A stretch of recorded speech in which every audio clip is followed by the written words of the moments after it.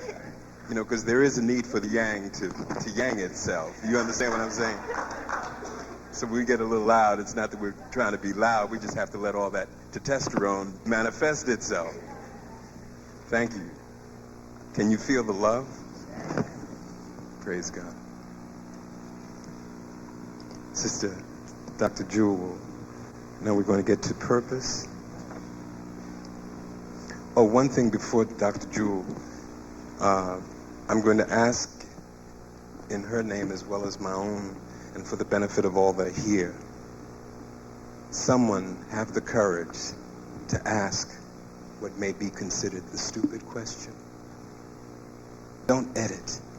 There is no such thing as a stupid question. If you have something to ask that sincerely comes up in your mind, ask it. You know, sometimes we get in conferences and we start going through, God, I can't ask that. Everybody will peep where I'm at. Nonsense. We're all here to learn. And I say we are all here to learn.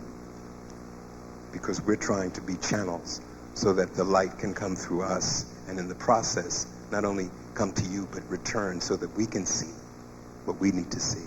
Okay? Are you with that? Thank you. Thank you. I'd just like to share with you clearly, Wayne and I, from a scientific and a mundane, and also from a divine level, have come together today. The purpose for our coming together today is the understanding to be shared of how being the center of your universe determines the quality of your life on this planet. All relationships are predicated on who you are and what your reason is for being in this earth dimension. Today, we are praying that you will gain a greater insight into the anatomy of being human and how this relates to the laws that govern not only planet Earth, but your entire universe. You will begin to see all and how this relates to the universal creator of all things on one hand, and also being a co-creator, will see how this directly relates to yourself. It is important that you know that your understanding of your relationship to everything determines the comfort or discomfort that you will experience in interacting with other individuals. Today, Wayne and I are assisting ourselves and also you in becoming aware of yourselves and your involvement, which also determines the quality of your relationships. Sexual activity is not only just the touching of male and female genitals. It is also the merging of other subtle bodies of the human anatomy. The interaction of one's emotional, mental, spiritual body, and soul body in many and harmonious ways determines the quality of our relationships. Unfortunately, sexuality has only been identified as the interaction of genitals, and no account on the mental and spiritual level has ever been really explained or even thought about as to the end results of how the physical body, being a direct reflection of the emotional, mental, spiritual, and soul body, will have an effect upon your entire reality on this planet. So Wayne, if you can just share with us what our divine purpose is.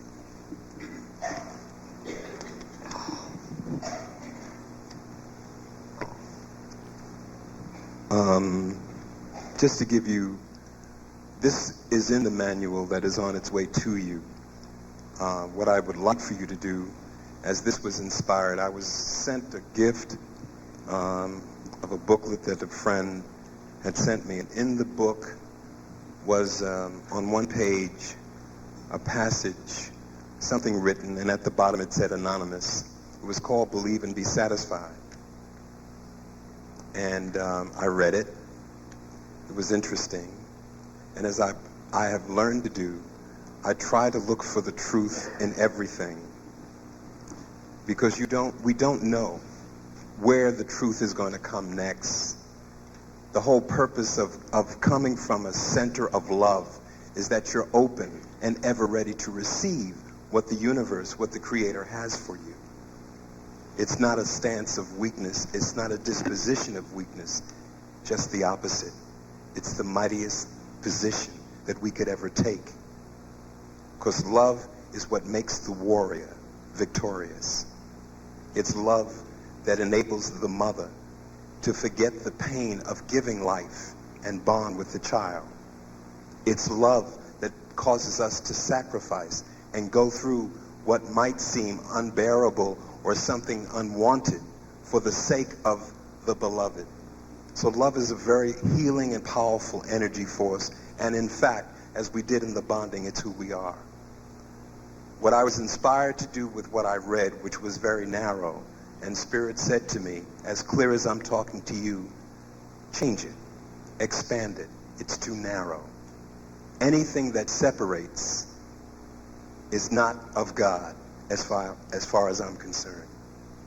And what I have attempted to do in my life and in the privilege of working and trying to inspire and help people and also be an example and model for those children who have come through me is that you never stop growing. That even though I may be an adult, I'm still growing. I say to my children all the time, "How you doing, Dad?" "I'm growing." Because, you know, we spend the first 18, 19 years saying, boy, when I become an adult, anything goes. And for the first few years it does, until we begin to learn, as Sister Dr. Jules said, that we have to take responsibility for our actions, don't we? Because whatever life we see before us is the one that we have created. Blame died, didn't it? Hello? There was some doubt about that. Okay. So what I'm about to read to you, and if you choose to, you can close your eyes. You don't necessarily have to, only to receive what I hope and believe very firmly is in it, that Spirit inspired me to expand it so that it served more. And I purposely said adapted from the anonymous because it did not directly come. It was inspired by something, and I wanted to give honor. And let me say one more thing before I go into it. Ego is necessary, but EGO is also an abbreviation for edging God out. So when you seek credit, let your reward be from your Lord by the insight, the wisdom, and the success that applying the principles that you are sharing and possibly undergoing, making a part of your life, let that be your reward. There's no greater gift than God can give you than the gift of your purpose and who you've been born to be. Do you agree with that? Okay. Divine purpose. Everyone longs to give themselves completely to someone, to have a deep soul relationship with another, thoroughly and exclusively. And God says to the human being, yes, beloved, but not until you are satisfied, fulfilled, and at peace with living love by me alone, faithfully giving yourself totally and unreservedly to me alone and the purpose for which you were born. My beloved, you must explore and discover where your true nourishment lies and the many gifts and abilities that you have earned through many lifetimes. First, my precious one, you must read the book of who you are and understand the lessons you are here this time to learn and nourish for the growth of your soul. By doing this, you will experience the maturation that will bring to you all that I have planned for you. Destiny.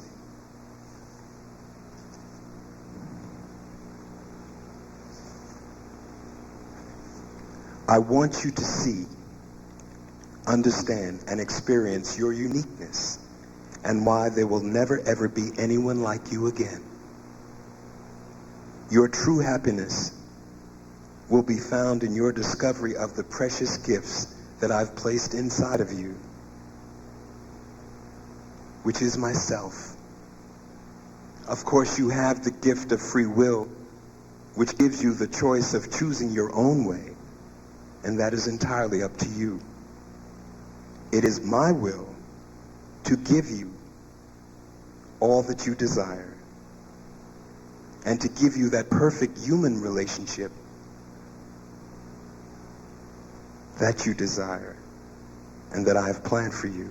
Please let me bring it to you by daily being open and turning in towards me and the reality of myself in you. Be still, and in those moments, listen for my voice so that you can acquaint yourself as it guides you through the challenges, opportunities, and decisions you meet on this journey of life. The more acquainted you are with myself and you, the more I can guide and assist your realization of your purpose and your potential destiny. And when you encounter a challenge or a dilemma, know that you can handle it through myself in you. For I give you nothing, ever, beyond your capacity to handle. It is merely an opportunity for your growth and understanding. And in times of struggle, trust and have faith of myself in you, that you will see the light in the darkness. And I will give you the inner courage to remain calm, knowing that you are never alone. There will be times when those outside of you will offer you direction and counsel as to what to believe and what action to take. And sometimes I will speak through someone. Listen with your heart.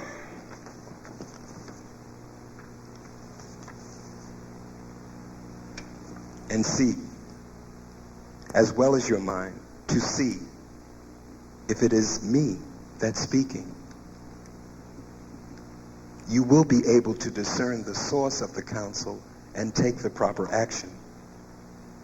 There are times when the world will say, trust this, believe that. Accept what we say is the truth and the way. And although everyone moves in that direction,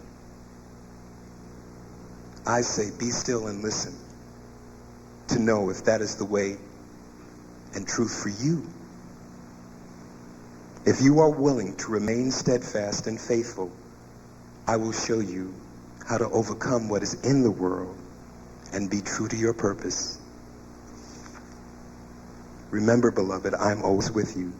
Do not let what you see others doing or getting distract you or weaken your faith and trust in me. For there is nothing in this world that can equal or enrich your soul in the fullness and joy as that which awaits those who have chosen to do my will. And beloved, when you are ready, I will surprise you with a love far more wonderful than you would ever dream. You see, beloved, until you are ready, and the one I have for you is ready, and I am working right this minute to have both of you ready at the same time, until you are both satisfied exclusively with me and my purpose for you in this life. You will not be able to experience the human relationship that exemplifies your relationship with me. And beloved, I want you to have this most perfect love, a picture in the flesh of your relationship with me. To have a love that inspires both of you to grow, share, and become all that I've prepared you to be. A love where two become one, as spirit, mind, and body, bonding to light and a pathway to ecstasy, passion, and contentment. Many long for it, but so few achieve it. This is a love that is eternal and timeless, and not even death can alter it. See in your mind two separate and whole beings who in their union can still allow the winds of heaven to dance between them. You and your beloved can stand as perfect mirrors of my eternal love. All that you desire is already here. It is in you. Simply let it unfold as you live each minute, each hour, each day. Heal and empower yourself with the reality of my presence in you, and let it be what you express and convey to all you encounter in life's journey. You are loved far more than you ever know and can imagine. And when you truly understand who you are, beloved, you will never be alone again. Peace.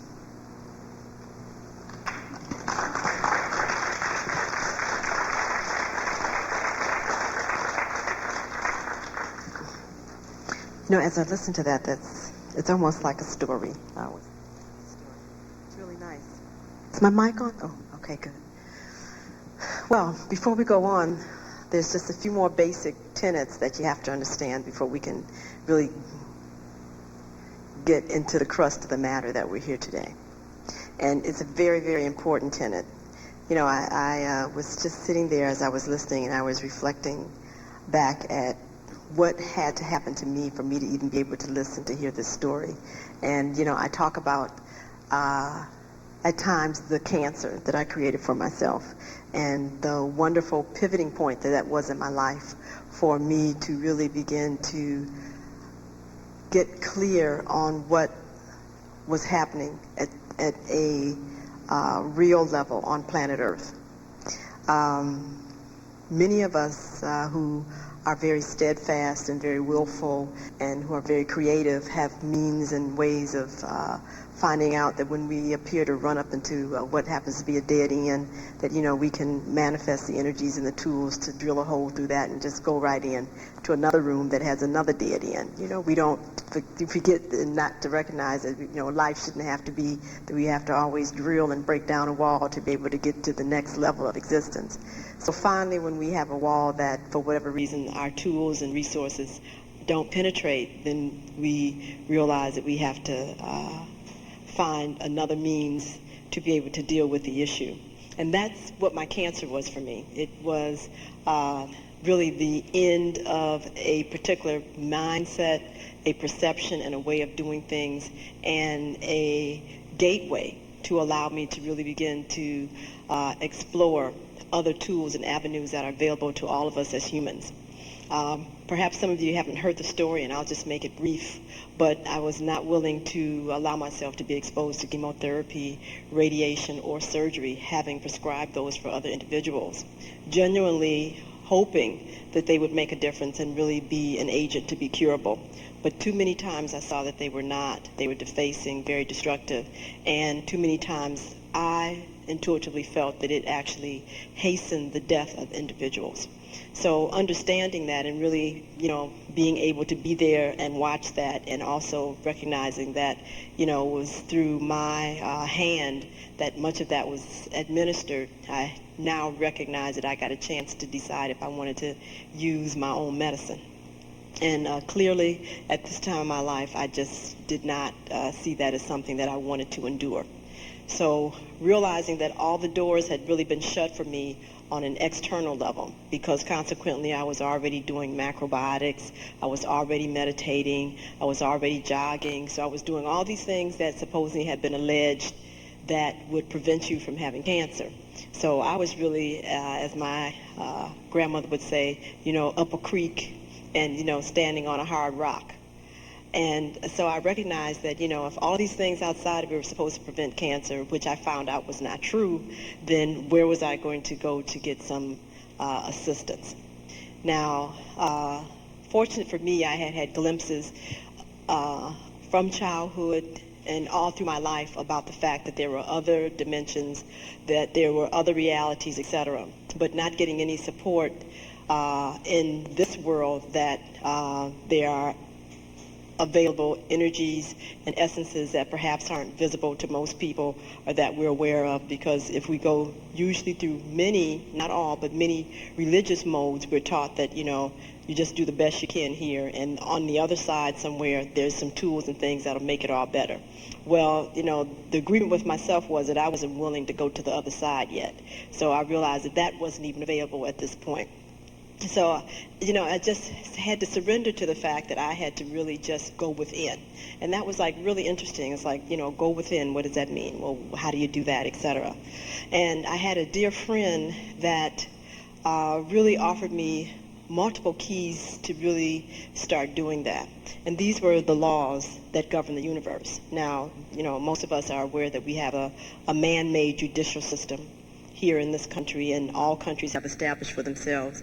We understand that it has lots of problems and that many times it doesn't appear that it's equitable in its decision-making capacity. But these laws, when it was introduced to me, it was like really phenomenal. The fact that there were laws that actually govern the earth. And from a scientific perspective, we know that there's some energy that keeps the earth spinning on its axis and floating in space, and for whatever reason the sun doesn't come crashing into the earth and we don't crash into Mars. But most of us are not even thinking about this from this perspective. But these laws that were introduced to me, it was made clear that it's not a person that comes with a black robe, or sometimes they're portrayed as the reaper that comes through, that they are actual energies. And the more I began to really look at this from a scientific basis, I began to realize that everything is energy.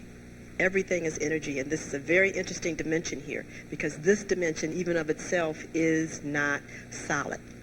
It's very exciting to realize that some of the most scientific literature is being revealed that for us to even recognize and to want to think that we are actually solid, that this table is solid, that this is actually a solid overhead projector. We are only conscious 7/10 of every second. So we're not even aware of time in its completeness for us to assume that everything is solid.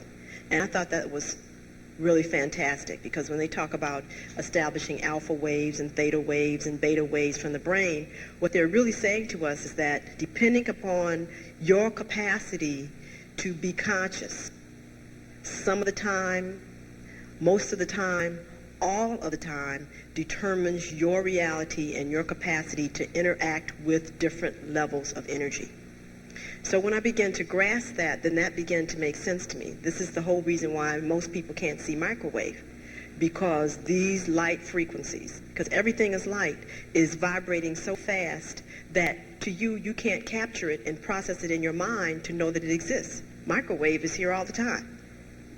And so what happens is that the little black box known as a microwave oven or stove slows down the frequency of that particular aspect of light to the extent and controls it that you can get the effect of it and see the end result of what it does. But you still are not able to necessarily interact with it independent of this box. The same thing with TV waves. They're nothing more than actually frequencies of energy. Radio waves are the same thing. And when I began to look at this, I thought this was very interesting, because I remember when I was doing my psych rotation, and many times in the psych ward, these people were actually animately talking to people. They could tell you names, histories, everything, etc. And if you just looked at their body, it's like, there's nobody there. But they had a whole rendition of things. And it was interesting because some of the things that they were getting were actually true. Some people were actually predicting the future when they weren't sedated. Things that people were hearing. I thought it was very interesting. And it's like, are these people having ruminations or whatever? But what we've come to find out is that everybody's brain is not functioning at the same capacity. That is to say that different people's brains have the capacity to interact with other energies at different rates. So when we talk about energies, it's important for us to begin to understand that everything that we do is an energetic interaction. So we really realize that. We talk about the fact that there's something known as vibes, as bad vibes. And what you're saying is that where your energy frequencies were versus the energy frequencies that were being emitted from whatever that object was, a person, a plant, that they were not of the same vibration.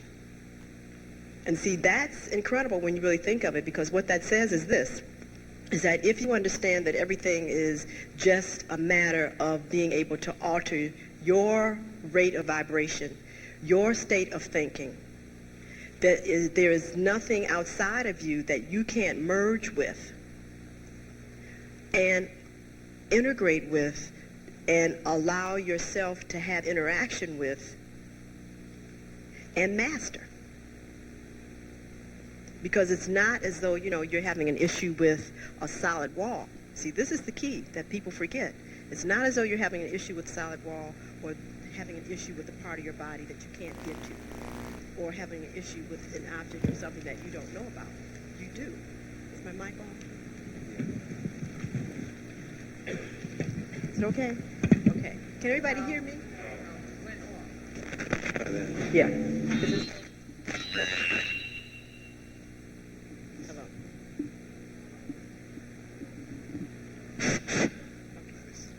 Now this one's working.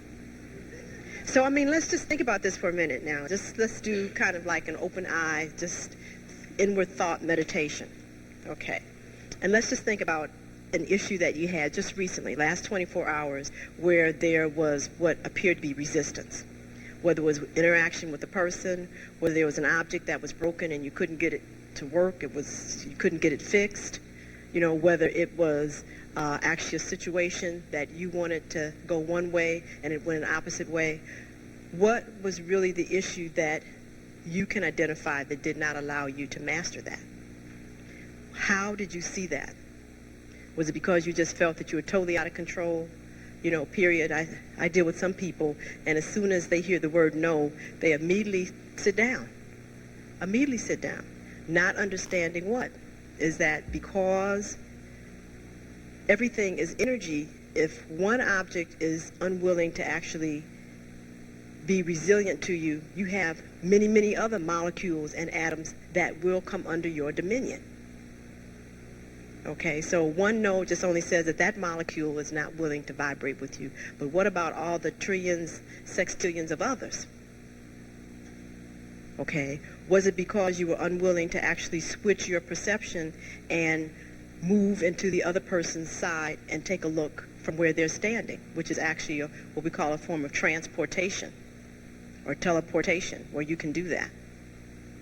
Many times not until we unfortunately get into the same person's shoes can we then see from the other person's side. You can do that anytime, all the time, but you have to be willing to switch your consciousness to do that, which is an energy frequency. So when we deal with things, for example, like hopelessness, or when we want to deal with lower vibrations of hate, resentment, anger, etc., what these do is they actually disconnect the brain from being able to tune into all of its channels to change your frequency so that you can integrate and then master what it is that you want to do. And that's very heavy. It's all about energy. So it's nothing that you have to do outside of yourself. It's something that you have to go within and do. Now, something that's very interesting that we're finding out is that the actual genetic makeup, and I just want to put some slides up here on the transparency on the machine here. It's very heavy. I don't know if many of you saw that movie Total Recall and Lawnmower Man. I like going to see those things because they're scientific. Okay, a little adjustment. Where is the little knob? There we go. Ta-da! Okay. Now, for those of you who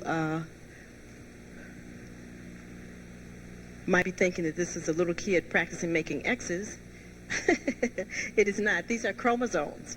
And these are very interesting because these chromosomes contain billions and billions and billions and billions of points of light vibration. These are actually holograms.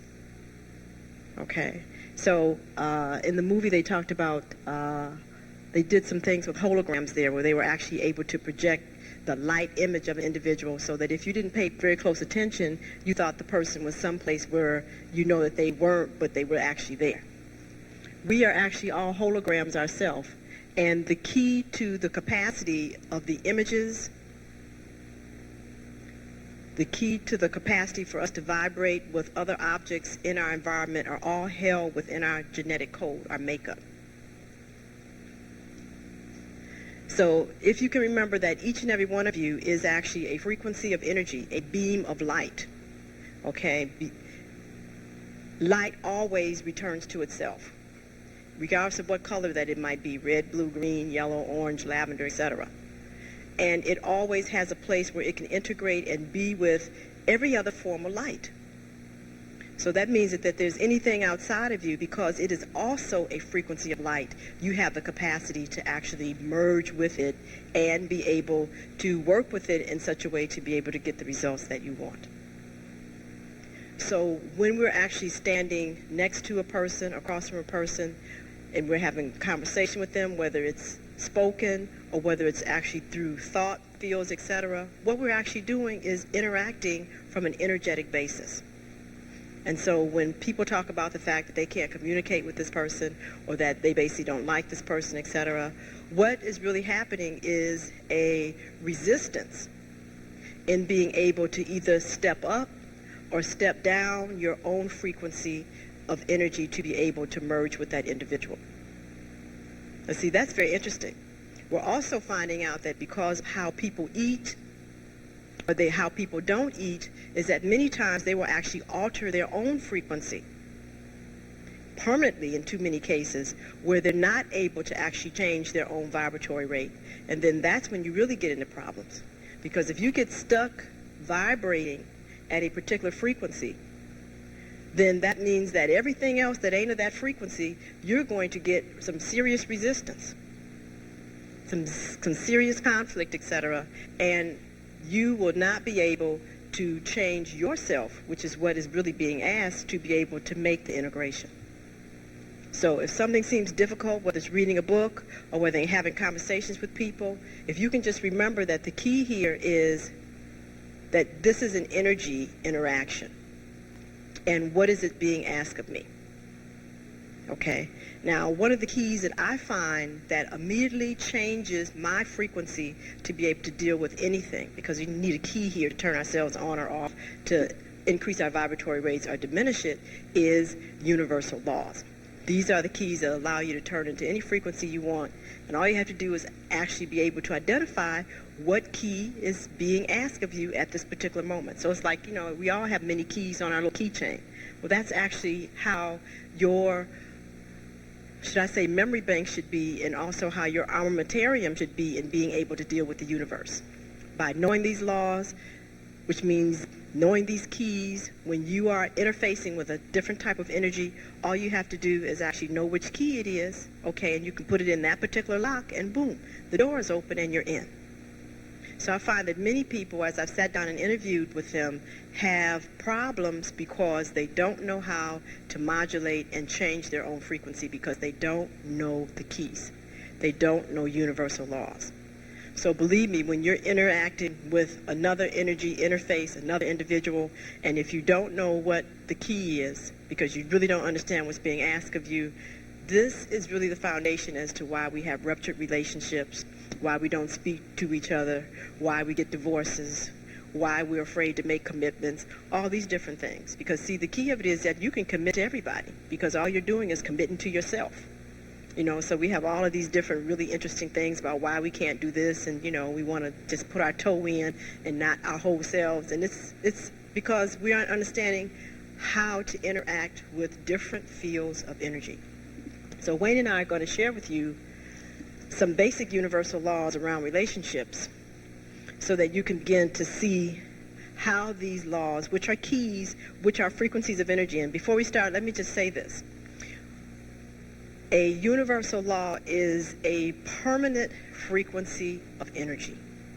They never change. So it's like, for example, the color red. The true color of red is always red. And from it might come magenta, tangerine, red, orange, a lot of other hues, pink, etc. And these are actually just different frequencies and modulations of the true, as I call mother, red. But red itself will never change. It will always be everywhere in the universe. Pink might not be there because it is not actually a true vibration, because it's a combination of some other things. But red will always be. So that means to say that when you know these universal laws, they never change and they're applicable everywhere in space and time. So that's why it's so important that these keys you want to know, and these you don't want to lose these. Okay, and the way that you can lose them is to forget to ask which one is appropriate based on the situation that you're facing. Okay. Okay. You know what's interesting? We say that the universe is infinite, and it is. And I'm sitting here listening to Dr. Jewel, and really, like you, benefiting from her perspective and approach to energy and universal law. And when she approached me about doing this, you know, I mean, I'm dealing with a scientist. You know, I mean, you're looking at your brother here. I mean, I went to the University of Life, you know, experience is my professor. Okay, and at this point in my life, it took a lot of very special people to encourage this brother that you're looking at to know that there was some work I had to do. I felt so, but in a world where letters after your name are kind of required before you get up before people, you know, I started doing it on the radio. And I was doing it on the radio basically because we teach what we most need to learn. As Sister Dr. Jewel was talking about how she gave herself cancer, which was the beginning of her whole journey into the knowledge that she's now standing before you and sharing. Well, in the same way, these universal laws, and I'm sensing as Sister Dr. Jewel is talking, and I want you to, if you're not with where she is, we're going to give you a chance and an opportunity. We were talking about giving out 3x5s, cards so that you can write answers. But please, we're here so that you understand this. This is very serious. If you're not with it, let us know. If we have to, as she said, modulate the energy and break it down, we're here to do that. Okay? You know how we do sometimes in class, you know, ain't nobody asking questions. I'm not going to be the fool to ask the first one. That's not this. No, we're about, yes, ma'am. You're cold.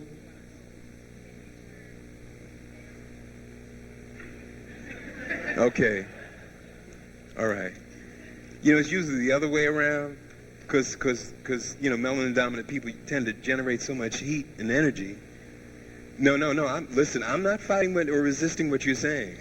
The order has been heard, and someone is on the way now. Okay, then we're doing well. If that's the biggest thing that's happening. Anyone else? Okay. Yes. Yeah, can we bring the mic in the center so it'd be equidistant?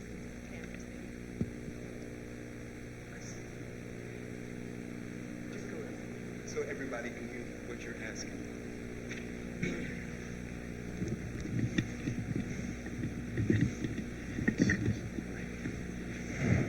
When you talk about the keys to the universal law, are you going to discuss how we should use them and when we should use them?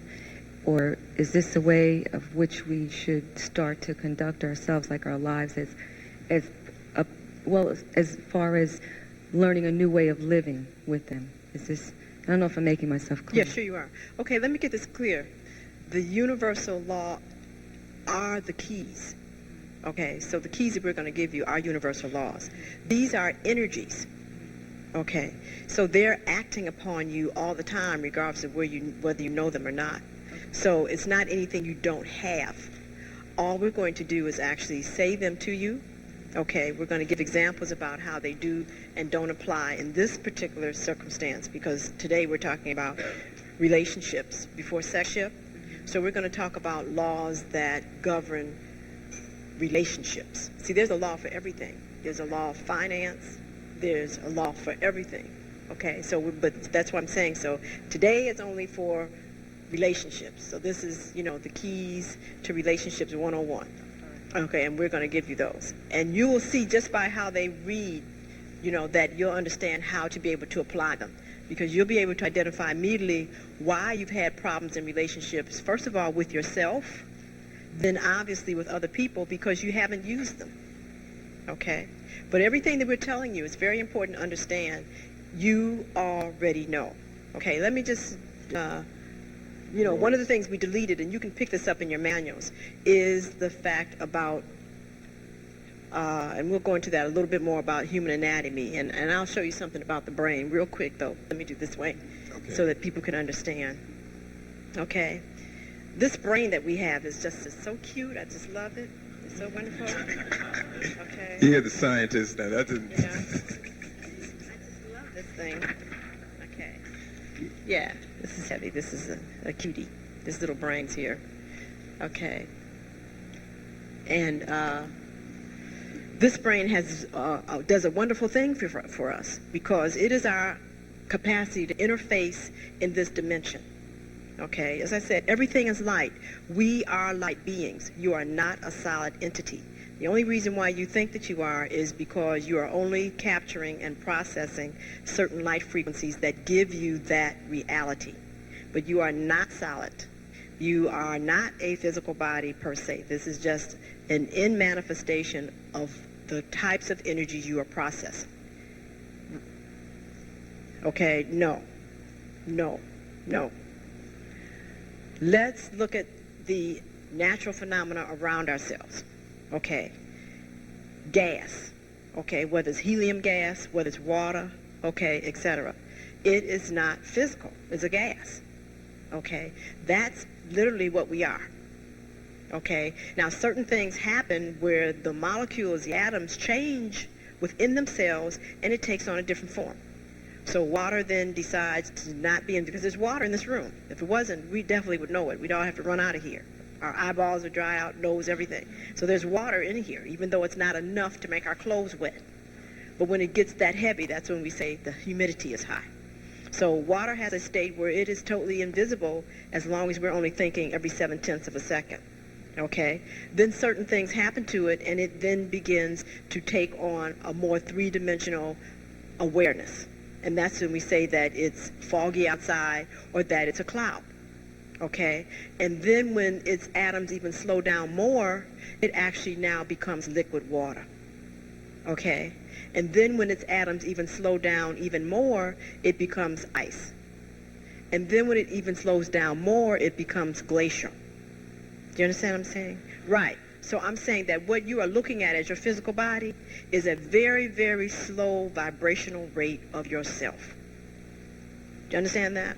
And that is actually the key for good health, that there's a vibrational rate of solidity that you can maintain that does not inhibit you from functioning at this dimension.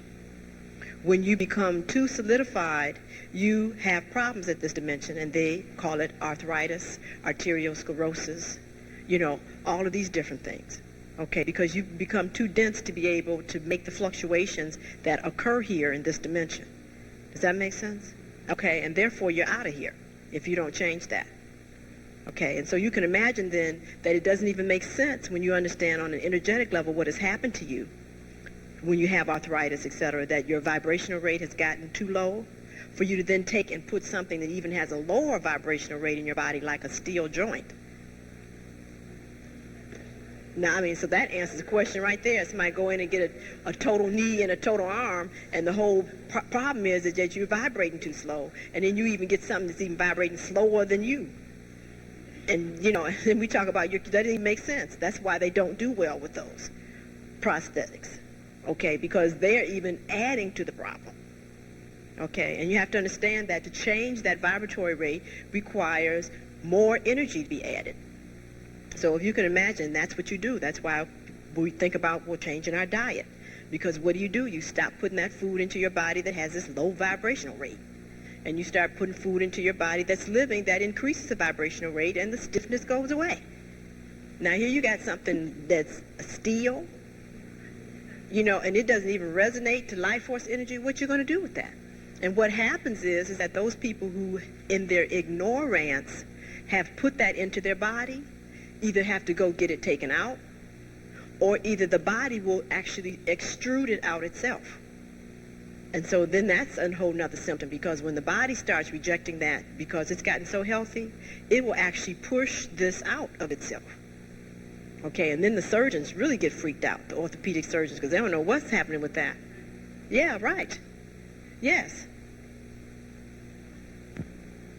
Right, but most of my colleagues haven't figured out what's happening on that level. Okay, so this is what we're talking about here. Okay, so we're talking about you already having access to everything. Remember, I told you you were energy. And so whether you're functioning at the level of gaseous water or whether you're functioning as a glacier is fine if it's appropriate for your purpose. See, this is the key that we have to get to understand. It's like, what is the purpose that you're being asked to perform at the moment? Okay, and when you're supposed to be a glacier and you're up here being a cloud, you're out of order. And you got problems because you're not supposed to be in that space and time. Okay, do you understand what I'm saying? So that's why we're talking about giving you the keys so that you can make the adaptations relative to what your purpose is. Jewel, can I add something to Yes. this whole energy thing? We understand that thoughts are things. You walk into a room and you feel something. You know, and even though there's no one there, there's an energy, there's a vibe that's been left there, and it may cause you to become heavy, or it may lift you up. Certainly if there's children have that wonderful, God bless them, ability. Their energy just lifts up an environment, doesn't it? Thoughts are things. And as Dr. Jewel has been saying, it's an energy. Now as we are on the pathway to discovering our purpose, one of the things that's very important to remember is, as Dr. Jewel was saying about being in tune with the frequency, it's like knowing what the weather is. Right. Not outside, but within. But within. Mm-hmm. And when you're talking about the inner weather, are we not talking about attitudes, states of mind, which is really what changes history, not people. It's states of mind. All right? What really makes or breaks a relationship is not necessarily the people, but it's their, come on. All right, come on. Right? Okay, edging God out. Because we live in a world based on ego. So you can't live in this world without having... Oh, no, I'm not saying I didn't say ego is bad. But what I'm saying is we live in a world that is, as Living Color says, the cult of personality. Personality. We're going to talk about the person in a minute. But what I'm saying is, when you get so, as we did the bonding initially, is to identify what? Oneness. That we are sons and daughters of who? That we know that we are children of the Most. Please? That we are not the source. And what is the mistake that people who are locked into ego make? Come on, talk to me. Until they get into a situation, as life so beautifully does. All right, handle this. Have we all been there? All right, point being, attitude. Thoughts are energy. And in the process of thinking, and the universal laws that we're about to share with you, understand, if I expect the good, finish it. Because we have something called the rules of being human, that you've got the answers. But Wayne, let me just do this for a minute. Go ahead. Okay, let me quickly. As I was saying this, the brain is very interesting, because the key here is that this is the transducer, it's also the amplifier, and it's the modulator of how all the energies in your environment are going to be manifested in this dimension. Because see, 4/5 of you is not of this world. Okay, your soul body, your emotional body, your mental body, your spiritual body is not of this world. Okay, only those people who have a vibratory rate high enough going through their optic nerve can see these other bodies. Okay, so you're not, 4/5 of you is not even here. It's only this 1/5 of you that's vibrating at this rate that you see yourself on a physical level. Okay, so this brain has a capacity to tap you into all of yourselves, or depending upon the part of it that you choose to activate, that determines whether you're going to be locked into only this dimension. Okay, so it's very, very interesting, because Wayne and I were talking about this last night, is that the body has automatic programming. You know that. You don't have to think about breathing. You don't have to think about telling your heart to pump. You don't have to think about telling the circulation to move. You don't have to think about telling the muscles to fasciculate and contract, etc. Because when you think about going across the room, you're not saying, okay, muscle and leg and tendon and whatever, etc., do this, that, and the other. That's all automatic programming. And that is brainstem activity. So this is all your software that you have to deal with this dimension. Okay? And that's why when people did not pay attention to the inner weather and the outer weather, they didn't use their keys, etc., wind up being in what's known as accidents, because there's no such thing, but because they didn't decide not to use their keys and a whole bunch of other things, they put themselves in a space in time that was not of their frequency, that they got an immediate interaction with some other type energies. And too many times it causes them to have what's known as head trauma. And so therefore, the other parts of the brain can be totally disarticulated except for the lower brainstem preparations. And so we call them being in a coma. Because the lungs are still working, the chest cage is working, etc., but they're not able to basically tell the body to do anything other than its normal automatic programs that are running.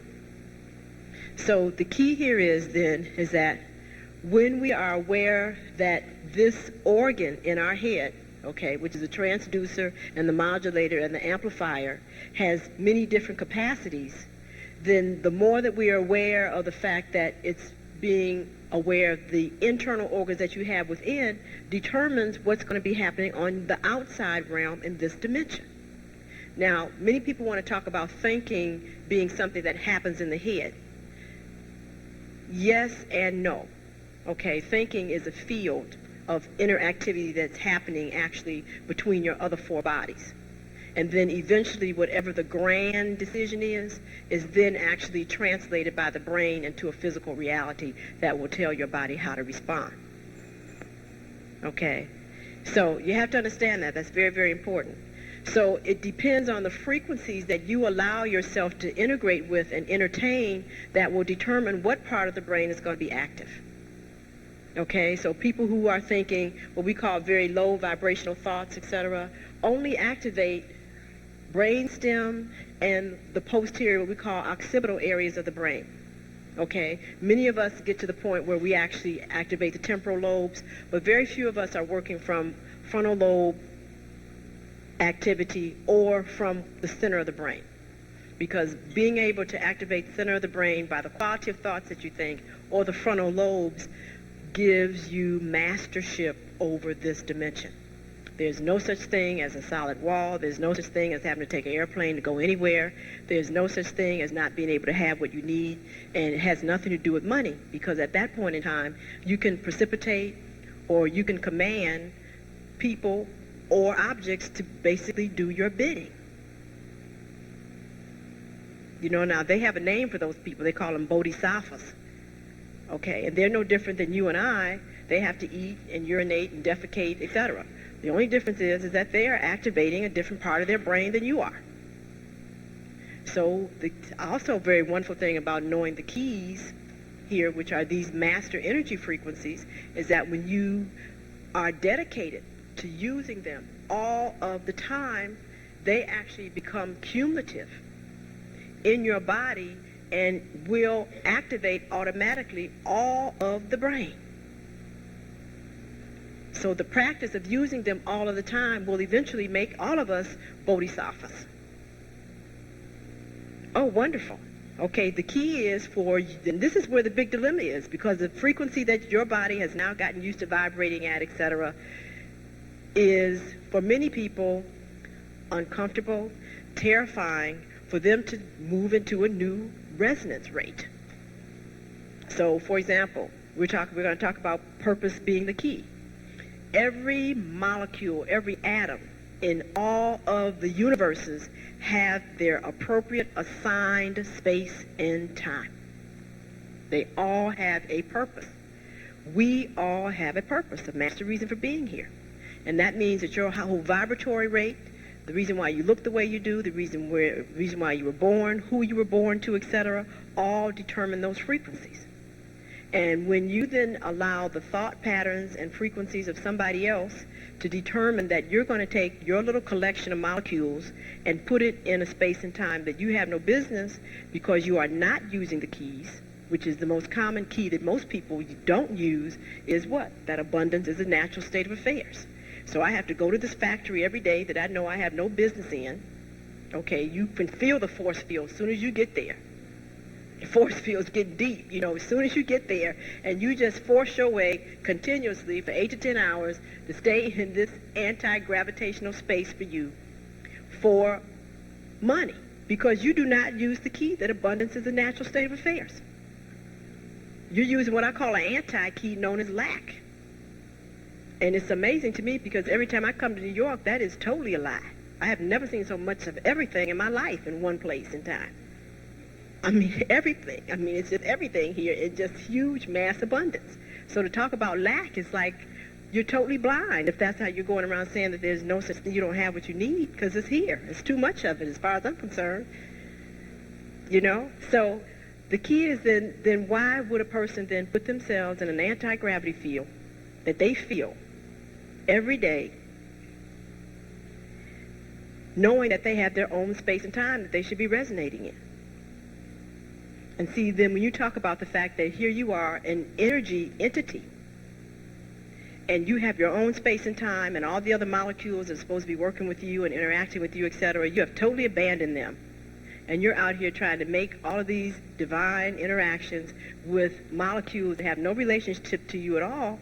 How do you think that you're going to have successful relationships? Because you don't even have any business being there. Okay, got to understand that. So if you got a husband that goes to work every day knowing he hates that, you know that your life's going to be hell with him. So you can just get right on that, and that you just are locked into that. And the key is that I ask many women, then why don't you support your husband in being willing to support him and doing what he loves doing?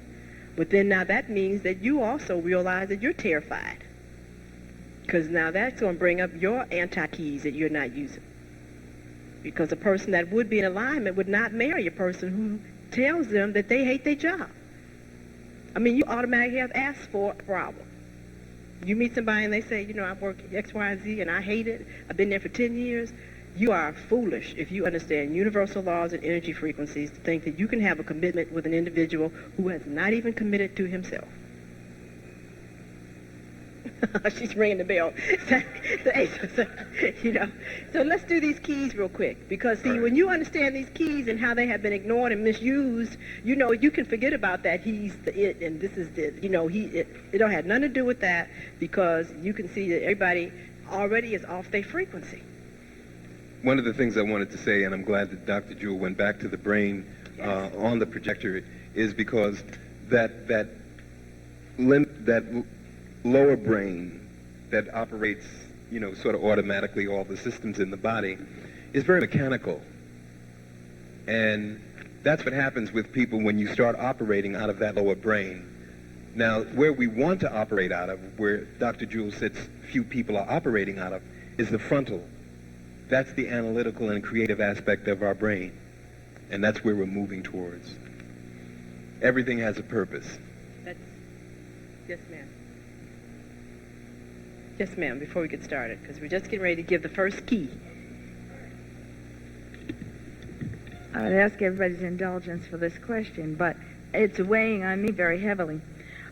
Is it inappropriate, and I heard what the master teacher said from Uganda, but I feel that it is inappropriate that since we as descendants of slaves are not together, to welcome or include descendants of slave masters. And I just want to know, since that was said, that we're going to, be open and welcoming everyone. And I'm 63 years old, and I've been an integrationist. And I just feel that it's just something that I'm not prepared to consider. So I'm just going to... Okay, well, can I just give my rendition and you can give yours? Okay, all right. I love it. The universe is grand. It's great. Okay, I'll go back to, I'll just skip back a little bit. Okay. When I had my cancer, I had to make some decisions about whether I wanted to live or die. That's the first stage in healing cancer, because one has to, first of all, concede that if you create a dis-ease that has the potential of removing you from this dimension, that there's a part of you that don't want to be here. Okay, so I had to get real clear that there was something in some part of me that was real busy doing something that I didn't know nothing about. So I realized that I was suffering from schizophrenia. These diseases are all schizophrenia because we don't know these other bodies that we have. So I had to first of all decide if I wanted to be here. And when I decided that I wanted to be here, then you've got to decide why. Because you always have to go back to the purpose. Because if you decide for the wrong reason that you want to be here, I don't care what you do, you're leaving. Okay, so as I looked at that, I realized that there was not much really to keep me on the planet because of what my ancestors had left me. So I came into a couple of realizations. Is that first of all, I've seen how these diseases, which are states of misconsciousness really, have totally devastated physical bodies that are divine, magnificent creations. A physical body is the most wonderful thing I have ever been exposed to. And because of my respect for the Creator, I refuse to give my body back as a bag of bones full of tumors and all distorted. Because my parents taught me that at least if you use something to somebody else's, you should give it back like you got it. So my thing was that I had to heal myself just out of respect for the Creator. So I had to, and my thing was that, I got to stop this disease process, and then if I want to be out of here, I know about people who can teach you to leave your body in 24 hours, completely sever the silver cord, and you're out of here. But the corpse should basically not look like it's something that you hated, because that's what all these diseases really are about. So in the process of wanting to heal myself, I realized that there was a lot of issues that actually I was carrying that were handed down to me ancestrally that were totally antagonistic to universal truth. Okay, I am not a descendant of slaves. I am a manifestation of the Creator. That was what I had to first learn. I am a manifestation of the Creator. Now, we have to get to grips here because my healing taught me a lot of things. It was like, now, first of all, for the information that I needed to be able to change my frequency, I could not go to my own people and get it. So the whole time I spent healing myself, I was with all of the different races. I studied with the Orientals, Native American Indians. I studied with Caucasians because based on them being on purpose, they had the information that I needed to bring myself whole. Now, I was like, well, wow, that's real interesting because now I'm standing here, I've got melanin, I'm African descent. The Creator creates nothing that doesn't have a reason for being. So now what is the purpose for my own folks? And that was like a real big quest that I had to go out and find out because I was really asking for what my own reason for being was because that's how I got sick, being not on my own purpose. And so when I realized the fact that, first of all, everything has a reason for being, it has its own special gift or talent, etc. That when you are 100% dedicated in being that you were created to be, there is nothing that can create a limitation in your life. Nothing. There's just nobody that can basically alter the pattern of life that I choose to live, because that's in my covenant. Now see, this gets into some other metaphysical things that perhaps you all might have to think about, but everything comes here under covenant. There are frequencies of energy, which are laws that have been imbued to you that are actually permanently there and must give you what you're supposed to have in this dimension. So if you want to talk about it, commanding that you know is your birthright, you can use that term if you want. But understanding that when you're on purpose, in your covenant, it says that whatever you desire must be given to you. Not can it and hope and not wish. When you understand who you are, you don't even talk about wishing and hoping, because that's the person who don't know who they are and they don't know their covenant. When you are on purpose, you command by right of the universe that you are asking for X. And all you have to do is just continue to be on purpose. And it will come knocking on the door or through the telephone or in the mail or be air delivered, all kind of ways, when you understand who you are.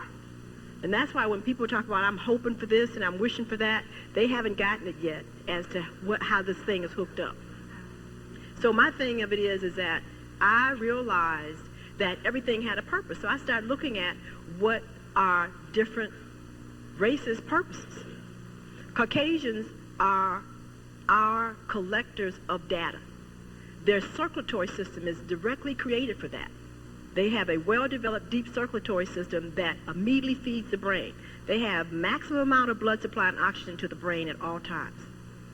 And so that's why they are able to basically observe and record precisely how things are.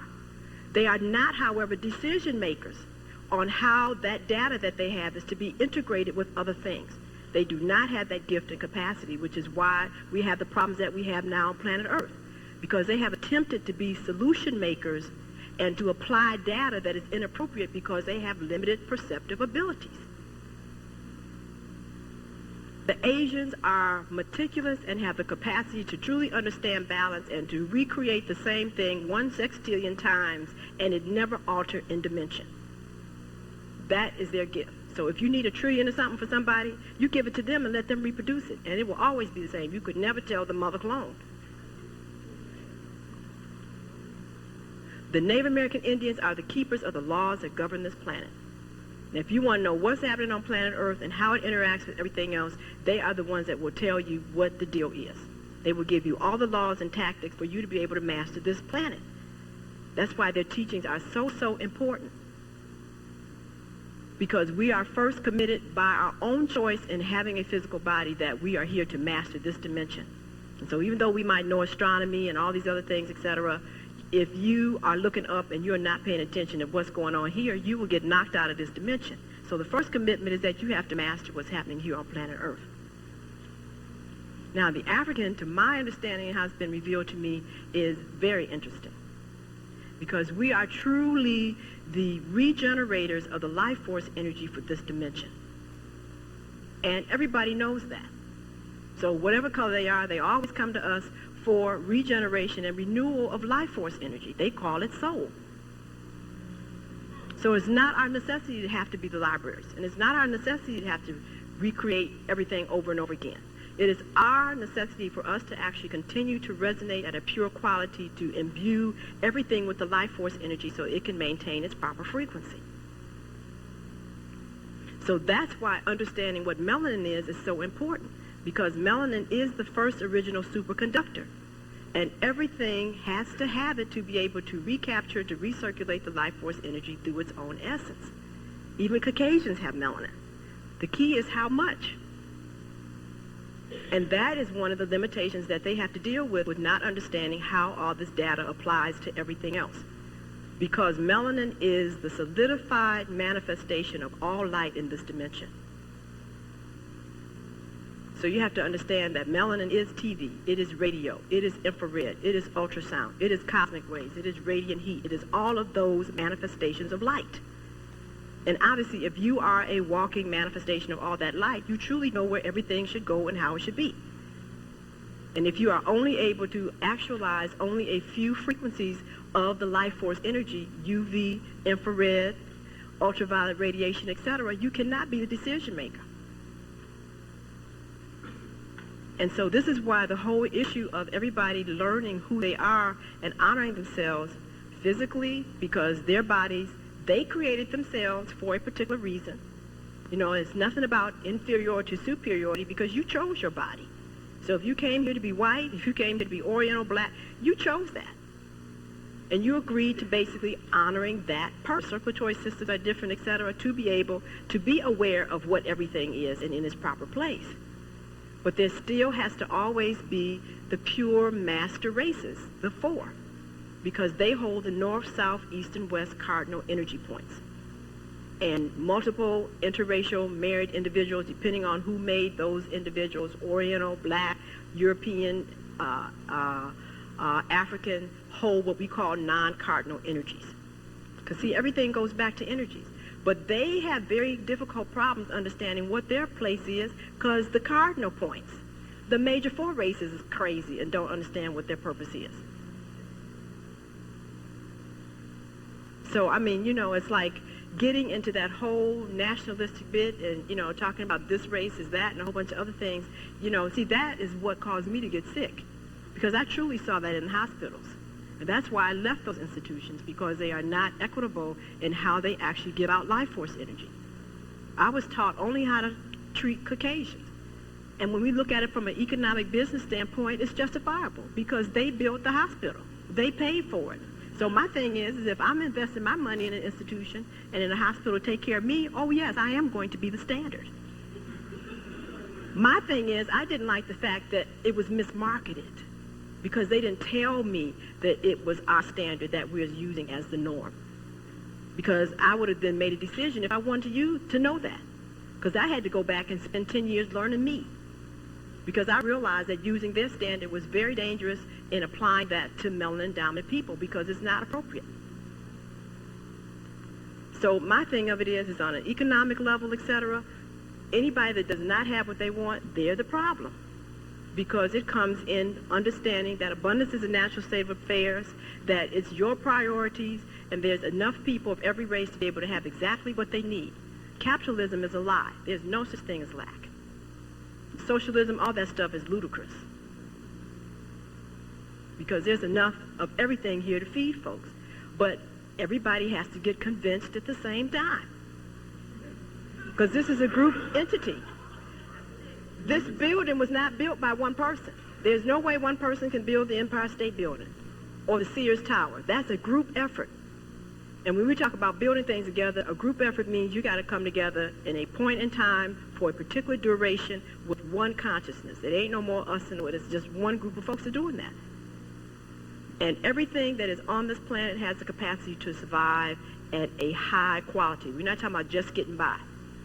Opulence, abundance is available for everybody.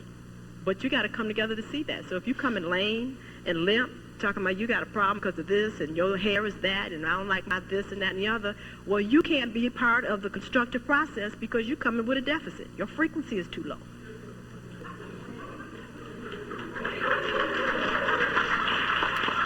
And this is what you have to understand. So, I mean, I don't have time for that. And this is what's happening with 2/3 of the world, is that they're coming lame. Their frequency is too low. I mean, there's no reason for the people in Somalia to be like they are, except they turn their frequency down. And if you fed those people today, they would be in the same shape next year because of their frequency. So it's about elevating folks' frequency. So if you're going to help, you have to understand at what level you're going to help. Because it ain't just about feeding somebody. It's like, are you going to help them turn up the frequency so they can maintain it themselves? See, that's why all these social programs are actually just a Band-Aid. You know, because if you're not teaching the people the keys to the universe and taking them physically out of discomfort, etc., it's a lie. It's not going to work, and they're going to be dependent on the institution. So, you know, my thing is that if I can see this, I know other people are seeing it. But see, I don't know what their motive is for not sharing it. You know, and see, whatever it is, they have to deal with this. And that's why I say, you know, America in itself has some very interesting karma that it's going to have to go through. Because, you know, the information that I got came out of European libraries. And so the Europeans are going to have to explain to the universe why they withheld the information. Because they knew that. They know all of this stuff. So their thing is that, you know, if they're playing games with the knowledge and the information, they're accountable. But why do I have the information? Because nothing can keep you from getting what you desire. So they don't have there's no keys on their libraries, and there's no data banks that they have that I can't pierce and get information. Because if it goes in one person's brain, it goes to the side bank. And if it goes to the side bank, I have it. So I don't have to trespass anything you have. You have no combinations, no locks that can keep me from what I want to know. And that's why we have to understand that. Is that there's nothing that happens on this planet that's not recorded in the side bank, which is the universal knowledge memory bank of this earth. Anything I want to know, I can tap into the side bank. I don't have to go on your property. You can't hide from me. The key is that we have to understand that when you ask for information, your frequency has changed permanently. And now you have to do something with what you now added to yourself. That's why I don't ask for stuff that's not in my purpose. So a lot of people think it's real cute getting a whole bunch of information, etc. But now you're held accountable because your frequency is altered. So, you know, I don't ask for that is not within my purpose. My thing is I just want to stay on purpose and get what I need to be able to do what I have to do, which brings a lot of benefits because that means you ultimately have universal security. See, we have to get really clear on what's happening here. Why did Malcolm X, why did Martin Luther King, why did JFK, why did all of them get killed? They didn't have to be killed. You know, you have to understand, I'm looking from the outside, but see, the key of it is that if you don't believe that doing the right thing allows you to have universal security, then you can't have it. You cannot have it. See, it has nothing to do with what your arsenal is. It has something to do with basically your mindset. And they didn't believe that. They allowed these patterns of thought, this violence and things, to let them think that for doing the right thing, that they were going to have to be punished. And they all decreed that if you read their writings. And so they got what they believed. That's why they're not here. They decreed that upon themselves. But see, it has a really heavy ramification because you all know what the right thing should be. But because you all are also steeped in that frequency of thought, you don't do it. But you still have to deal with the consequences. So it's really interesting here because yes, there is choice, and no, there isn't. Yeah, check that out. Yes, there is, and no, there isn't. Because if you know better, you have to do better. And if you don't do better, you will deal with the consequences of that. So this is very, very important to understand what's happening on an energetic basis. You know, so, you know, we don't have time for that. You know, everybody's got to get in their place. So my thing is that, you know, thank goodness for Caucasians, because, you know, this is the information that they've collected and we're expanding on. I'm saying thank goodness for Caucasians and whoever else, because this is the information that we've collected and we've expanded on. What we have pulled together here today has come from all races and is being, based on our purpose, imbued with life force, because we are the imbuers of the life force energy. We're giving it soul. Okay, do you understand what I'm saying? Right. So, you know, so this is where we are. So if people still want to be stuck in nationalism and whatever else, then they can do that. But, you know, it's time out for that. It's about truth. Okay. Wayne, you want to go on? Okay. Thank you, beloved. That was beautiful. That was beautiful. As Sister Dr. Jewel was talking about purpose, if you are about your purpose, and if you understand that there is a universal purpose to all of this, and as Dr. Jewel so eloquently stated, there's a purpose for everything. Everything does have a purpose. And one of the questions that we could ask in terms of understanding the past, our journey, and our sojourn here is ask the inner God, what was the purpose of going through that experience? That's not an invalid question. And for many of our people, that's a place where many of our people are stuck. Many of our people are angry. All right, which is an energy. All right, so ask God. The answer I got was, They're fire for us. Purification. Okay? And it's those ancient souls that have the tougher roles to play. Everything has a purpose. And I would say to my sister, as our beloved doctor so beautifully said, and I think you received it in the spirit that she gave it, that we have to be about going on. And the purpose of life is constantly seeking to know itself, to expand itself. Evolution. The one absolute truth is the law of constant change. And change means what? Come on, brother. Say it.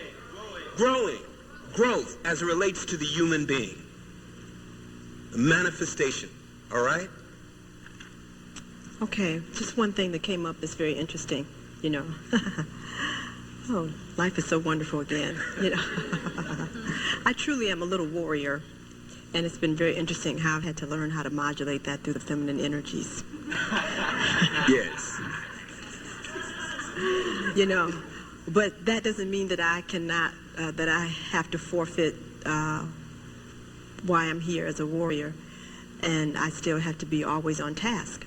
And one of the things that is very important and paramount now is that we understand that when we come together in groups, that we come together under agreement. That's actually what etiquette is and culture, okay? It has been made known that there's only taping to be done by the individuals who our hosts and hostesses have hired to tape us. And we find that there are individuals here who are going to disrespect our host and hostess and have been persistent in wanting to personally tape us. That they cannot do. Okay. You want me to take that? Yeah, no, you should read it for them so they can have it. Again, this is from the manual that you will be I think getting. you should do this one. Everything has purpose. You can just read it. Okay. I'm going to read what you will be getting before the workshop is over. From the manual on this relationship before Sexship workshop. There is nothing in the universe that can be created without purpose. Based upon purpose, one's frequency of light and awareness is bestowed upon the individual or object so that it innately fulfills its purpose with minimal resistance and maximum reward and enjoyment. When any form of matter chooses not to actualize its reason for being, the resistance one incurs is directly proportional to the resistance produced by the unwillingness to be and do as one's molecules are aware that they should. In other words, the amount of resistance incurred is equivalent to the amount of reverse vibrational activity based upon one's resistance to doing and being as one has been created. The frequency known as joy and the frequency known as harmony and contentment are repelled from any object that is using itself in a way that is not in alignment with how it was created to function. Right, did you understand that? That as long as you're not on purpose, joy, peace, and harmony, which is a frequency of energy, cannot be released within your being. Now that's heavy. That's only allowed to be released once you have hit the frequency of your purpose. Okay, that's very important to understand. Yeah. Can we raise those three energies back up again, because I felt a drop? Can I raise those? Can we raise our energies of joy, peace, and love back up again? Mm-hmm. Yes. They will. Okay. Cause and effect. Cause and effect. Okay. The part of us that is connected to infinite intelligence creates the events in our lives. There's no such thing as an accident, a coincidence, or a random event. Nothing that happens is the fault of anyone outside of ourselves. Now, I want you to mark that down because we're going to have to deal with that later. But this is very important for you to get it. Okay? What you have is what you wanted. Okay, and that deals with a lot of issues, but we're going to have to look at this. I know that to many of us, this appears to be very heavy and a rigid law because our society has allowed so many of us to take a victim's perception in relationship to the experiences that many of us have created. However, mastery of an experience only comes through willingness to see that it is through our own electromagnetic energies that we have magnetized an experience to us, which will allow us to experience our own divinity. Now you have to understand that whatever these experiences are, they also are experiences to allow us to actualize more of our divine state. The universe is a mutual support system and does not allow an individual to magnetize an experience that the person lacks the capacity to master. Therefore, if we are in the experience, then the tools necessary and the awareness necessary to master it are innately already present. We must be aware that whatever our circumstances, we are equal to the challenge. We need to be aware that we are not facing the challenge alone. We are all in this together at the deepest levels of awareness. We are all connected and we are all here to support one another. Comfort in our bodies. Right. Period. Okay. Now, let me just give some additional information on that. You know, having been a surgeon and having been in the hospital and seeing many, many interesting things, there was a lot of questions that I had. That's one of the reasons why I left my traditional practice, because I had way too many questions and too few answers. You know, and I also exposed myself to a lot of experiences by working also in the emergency room as a general surgeon 3 nights a week.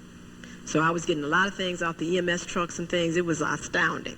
You know, I was like, wow, this is like incredible. And see, what happens is that everything you experience is written within your being. See, there's no such thing as having an experience and you don't remember. Okay, you can cancel that out of the conscious mind, but it's just, you know, the cameras on the body are already going. And if you have somewhat of an intense or an awareness of your other bodies, you actually recall all these experiences. So as I even talk of them, I'm seeing all kinds of things just coming to my mind. And I had to ask myself why. A very good example is, and that really forced me to really stretch and to grow, to look beyond what was physical, was many of the experiences that I saw that by no way just looking at them on a physical dimension, on this dimension, could be explained. I had a gentleman that came in, really handsome man. I think he must have been about maybe 30 years old. And he was on his Harley Davidson, he and his wife. And something happened and he was sideswiped by a car and it tore the back of his heel off. So when they picked him up off the bike and brought him into the hospital, you know, you could just lift up his whole heel. You know, so like, that's real interesting, you know. So, of course, it was bleeding very bad because there were tendons torn or whatever, but it had dirt and gravel and grit in it because, you know, it was an accident that happened on the street. So I had the honor of admitting him, calling the surgeons who were on call upstairs in the emergency room, letting them know that they had an avulsion here, that they had a case that needed to be cleaned and bandaged, and perhaps calling the orthopedic surgeons. And so we got him ready. He had not lost that much blood to be able to go to the OR. So I asked her to go to the reception area, have a seat, and when he had come out of surgery and had been assigned to his room, then I would come back and tell her what room she was in and that she could go up and see him, you know, before she left the hospital, because this happened about midnight or so. So, you know, I'm doing my thing in the emergency room because we have people who are really interesting and they want to be on alcohol or drugs and hurt themselves, so you have to sew them up and, you know, that kind of thing. It's a society in the emergency room. And, you know, so the OR called down. And they called down to ask if his wife was still at the hospital. So I'm like, yeah, she's still here. So I just cut off the conversation and said, you know, well, what room is he? You know, I'll tell her what room it is and I'll send her right on up. They said, oh, no, don't do that. You know, we just want to let you know that he arrested, that he's dead. You know, and I'm like, what? I'm like, oh no. It's like, I can't believe that, you know. It's like, and of course, because that then leaves me to have to go out and deliver the information. And I'm like, oh no, that was just really horrible. You know, so I'm like, this is incredible. My thing is that, you know, this man was cooled out, calm, you know, no problems, no issues it appear. You know, he's in a little accident, just needed his wound cleaned and whatever else to breathe it. And you're telling me that this man is dead? It's like, wow, I mean, what is happening? I mean, and I saw more cases like that. I saw people that came in smashed up. We were like picking parts up, we were like, oh, well, I mean, just taking our time in the, in the emergency room, because we just knew that they were dead. We couldn't understand why they had a pulse, and we, would dump in 30 units of blood and take them upstairs. And invariably, these people would be signing out 2 months later at the sign-out desk. And they'd be like, I remember seeing your liver and stomach and, whatever else, et cetera, And it's amazing to see that they're actually signing out. I mean, it's like, I don't understand it. I mean, how can somebody come in with a little lesion, laceration on the back of their heel, strong, strapping, no problems, and you call me up an hour later and tell me that they're dead, and then we have somebody who, faces hung out, intestines are wide open, we saw, one man came in, he had scrambled eggs all over his chest because his shotgun wounds had blew up his stomach, and it was just a mess. I mean, and I saw this man sign out. And I'm like, this is incredible. This person is alive. You know what I mean? And I'm like, okay, there's a problem here. And especially when I'd be on rounds and, I'd be on the cancer unit and they come in and say, well, I'm sorry that the chemotherapy didn't work and, your tumor has come back and, there's really nothing else we can do because you're not a candidate for X, Y, and Z. And so, we think you have about 6 more months, And my thing is like, how can you tell somebody they have 6 months when, people that we truly knew were going to live are dead, and those who knew that were dead are living, and I'm like, how does this happen? But it is very interesting because many times, again, when we are not willing to apply these keys and how we've already set ourselves up and what we're thinking, we will create very elaborate circumstances to actually carry out our deepest desires. And see, we have to get very, very clear on that. Is that many people die, and they die with something very minimal that really is not a death-inflicting wound, only because that was the best way they could come up with leaving here. And many people, it's like they have no intentions of leaving here. They don't want to do what they're supposed to, but they definitely ain't leaving, And those are the people that, they come in all kind of conditions, but they manage to patch themselves up enough to get on and get moving on. I saw one gentleman, and that was the first time I actually saw what living death was. So that this gentleman had abused his body ever since he was about 12 years old with heroin. And every place you could shoot up, he had shot up. And so he was assigned to me to learn wound healing. Okay, because this man had huge holes in his groin from where he had shot up. And I had never seen nothing like that before in my life. And when I first was introduced to him by chief resident, said, oh yeah, you have to come in here twice a day and change his wounds for the next 2 months. We want you to pay attention to, what happens. And when I threw that sheet back to change his wounds, I mean, it was like I was at a monster movie. I mean, it was incredible. I mean, and the idea that this remnant of a human being was talking to me was incredible. I was like, wow, I mean, this is like really incredible that somebody could live under these conditions in this body and be coherent. I mean, it was like incredible. I mean, every place there was a track, he had them. I mean, all in his, jugglers and everything. I mean, this person was walking and talking. And I'm like, wow, this is incredible. But the key here is that we need to pay attention to the fact that people who were not willing to use the keys, you are locked in. See, the key of it is once you take on a body, you are locked into this dimension. Once you say, okay, I'm going to decrease my molecules slow enough because I'm coming down to planet Earth to learn some lessons. The lessons are permanent. You cannot run away from them. And if you happen to forget the keys or don't apply them and you mess up and you get separated from your physical body, which is what most people call death, you will be back to retrieve another one to get it worked out. And what really began to verify this for me is that when I finally was exposed to medical astrology, okay, not horary and all these other, but medical astrology, you could see it.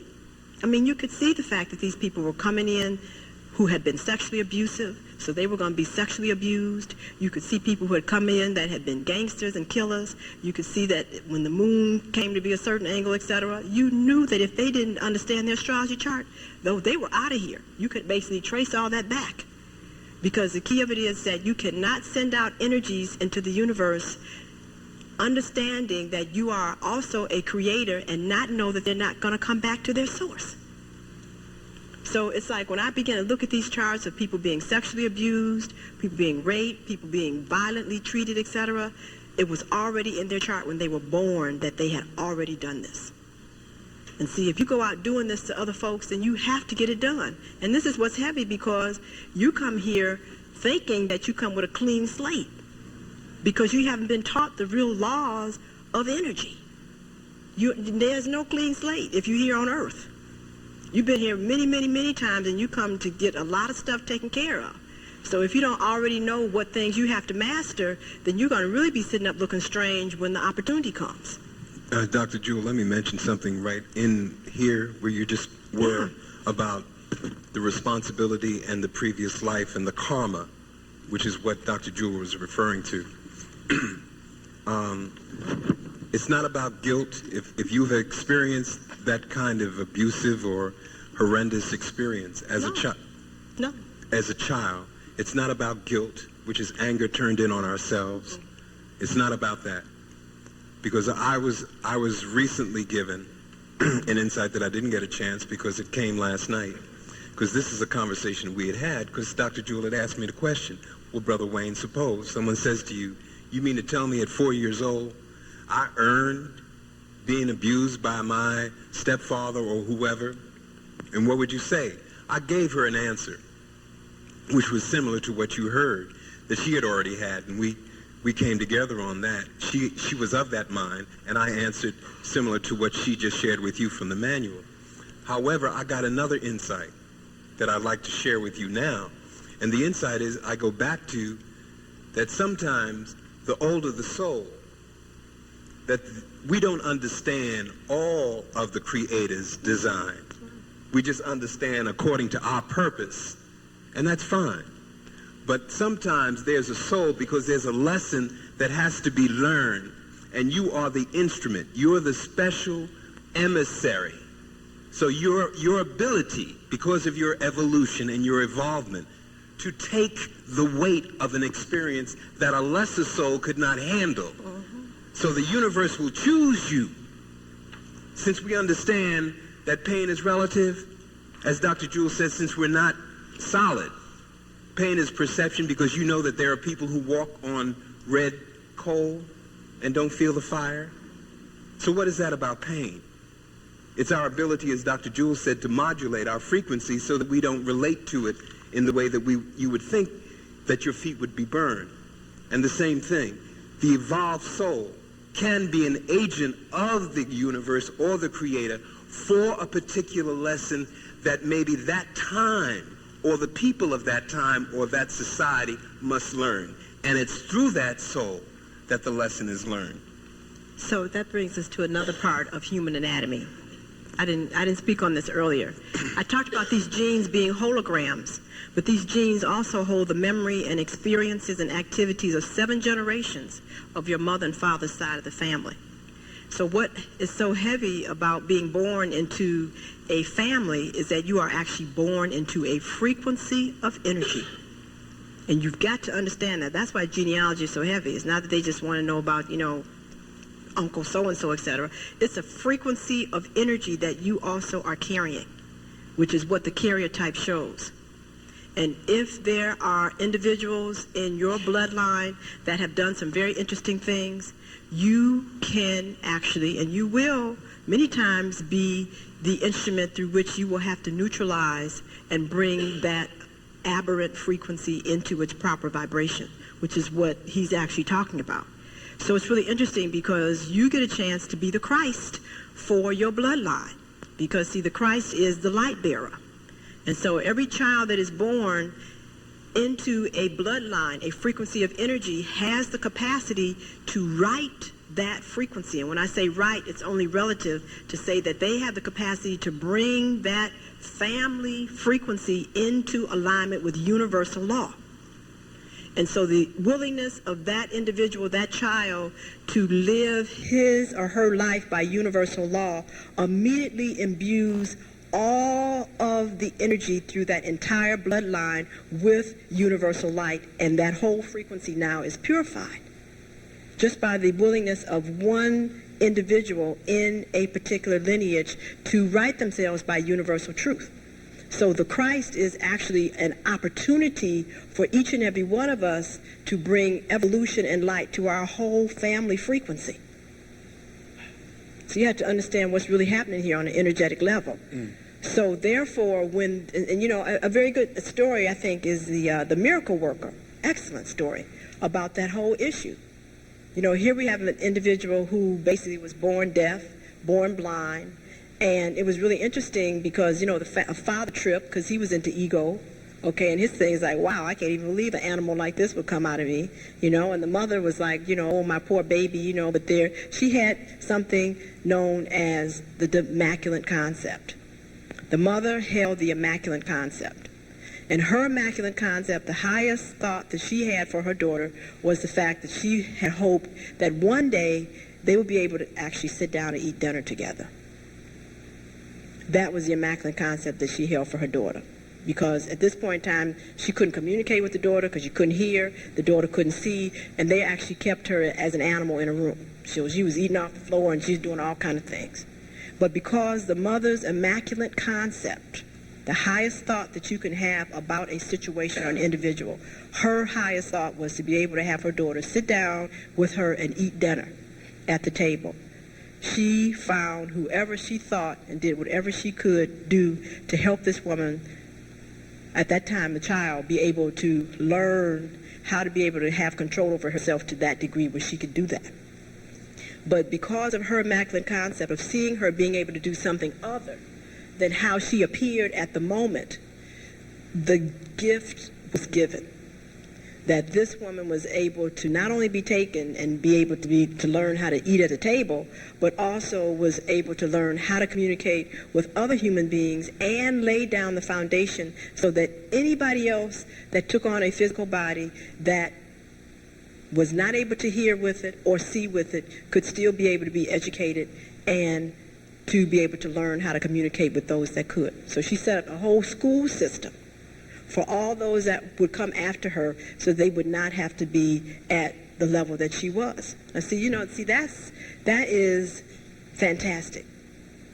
And it was only because of the individual's willingness not to give the illusion and anything that is not being willing to see the perfection of a particular state is illusionary vision. Her mother not giving insight into the illusion that presented before her was able to be the foundation for which that was created. Everybody got that? So when you give into what appears to you, and especially when you don't want that, that's all you're going to get. You're locked into the vibration, you're locked into the experience, and all it can do is continue to reflect and mirror that back to you. When you're willing to see that this is an aberration relative to itself and to see it as it could be, then because you sent that out into the universe, again, that's what has to come back to you. Okay, now if you're listening closely, now I'm giving you all the keys here to these relationships. Okay. Non-attachment. All right. The next universal law that we want to deal with is non-attachment or detachment. What we have it here is non-attachment. As air moves freely through the atmosphere and the earth moves freely on its axis, so we as humans should move freely through all of our affairs. When we allow things to flow freely, and often there's a term, getting in the flow, you've heard that, getting in tune, okay. Flow freely in our lives, it gives us the maximum benefit to experience the event to its full capacity. If we look at this law from an energetic perspective, we know that energy requires free movement in order to function effectively and efficiently. The universe wants the energy to flow freely through us. When it does, it benefits us and all who come in contact with it. Whenever we interfere with this free flow of energy, we reduce proportionately the abundance that we experience.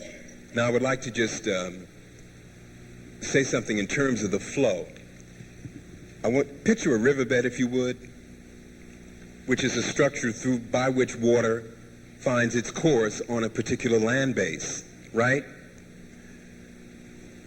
The purpose, when we look at, as we will get into in later on in today's workshop, purpose of a relationship and dealing more specifically with the individual aspects of union. Part of the purpose of a relationship is to reveal to us what we value. Not what we think we value, but what we value. Because what you have, as Dr. Jewell has been saying all morning, what you see in your life is a mirror of what? Okay. So who you find with you is a mirror of? Okay. And wherever you are at a given time. We should see these faces. They can't say it. It's hard. But by the time the workshop is over, you'll be able to say it. This is the only way out, I'm telling you. So what I'm saying is, if you ask most people and you say, well, what do you want? Well, sister will say, and I'm not beating on y'all because I'm gonna come to the brothers. Sister will say, well, I'd like for him to be working, to have a job. Hello. Consistently. I would like for him to be sensitive and compassionate. Yes? Now, a lot of sisters will find a brother who's sensitive, compassionate, and they'll be missing something. Hello? Heaven high, hell is low, but heaven is high. Because oftentimes, what we say we want is not necessarily what we really want. Okay?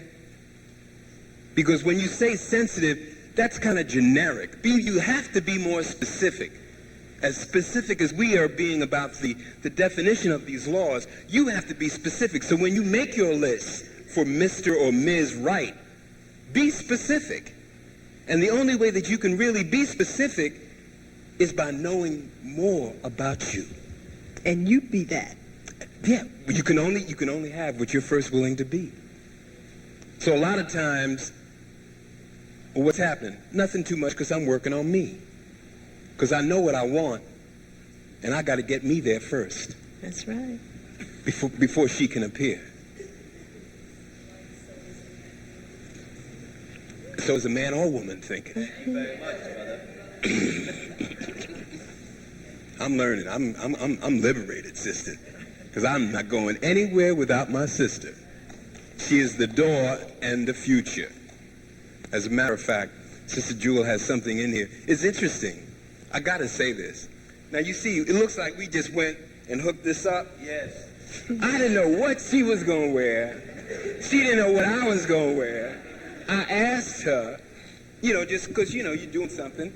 And, I've done workshops by myself, but you work with somebody, you want to, and then found out yesterday as we were meeting about everything else in the world. And she just said, as a matter of fact, oh, look at the universe. Look at it. I can't even believe it.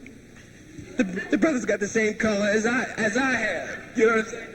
And I said, oh, that's deep. That is serious. So if you're looking for signs, what have we been saying all morning? The universe will what? If you're on, you will be? You will be? No. Come on. What's the word? It's an S word. You will be? Supported. Supported. Supported. Well, a lot of you sisters saying you're not being given from us. We don't support you enough. That's why sometimes, when you look at the sister in this environment, in this part of the planet, she's often, some people refer to her as Mary or Hagar in the wilderness with a child and no man around. But I say the universe is what has been supporting you all along. In that midnight hour, when there was nobody to lean on or call on, who did you go to?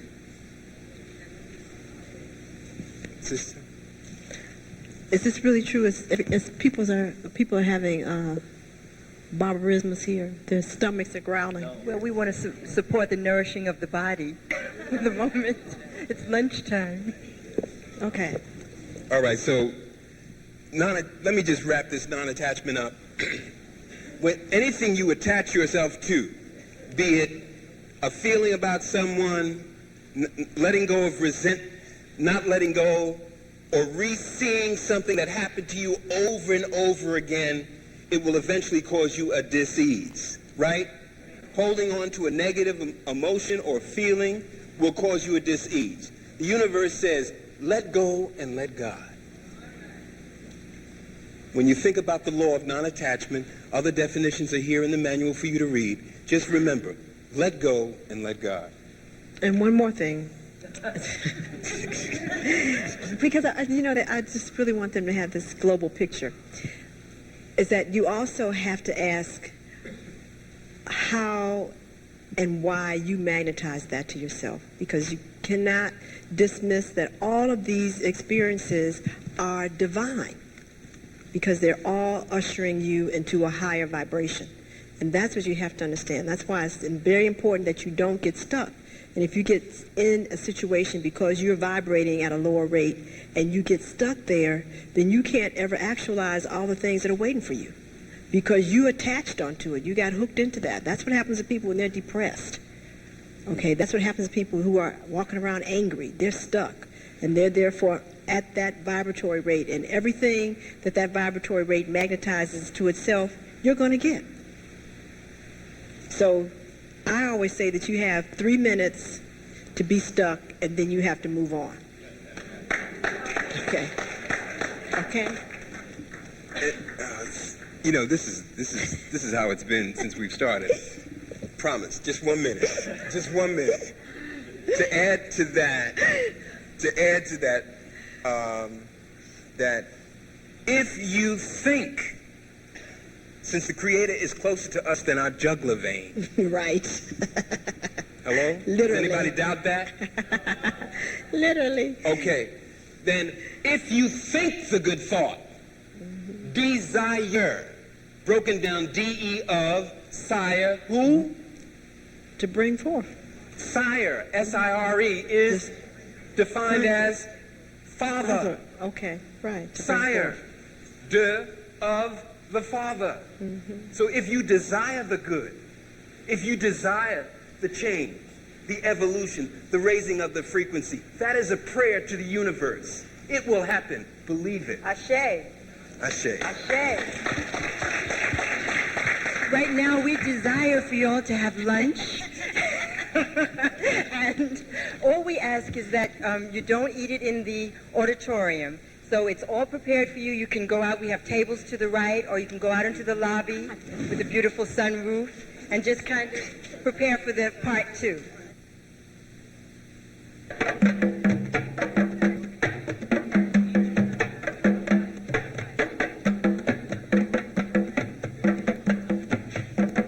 Okay, we're back. Part 2 of this divine experience. We're bringing to you the different elements of healing, okay? Because it's the times that we are living in are so complex that we're striving to bring you that spiritual, mental, emotional, physical information and everything in one moment, because that's how crucial it is, and that's how many things about us need to be addressed. So I'm going to just bring the beloved Dr. Jewel back to you to share the importance of dance and African dance and how that fits in with this total sexual experience and healing of the energies. So without further ado, Dr. Jewel Pookrum and Wayne Grace.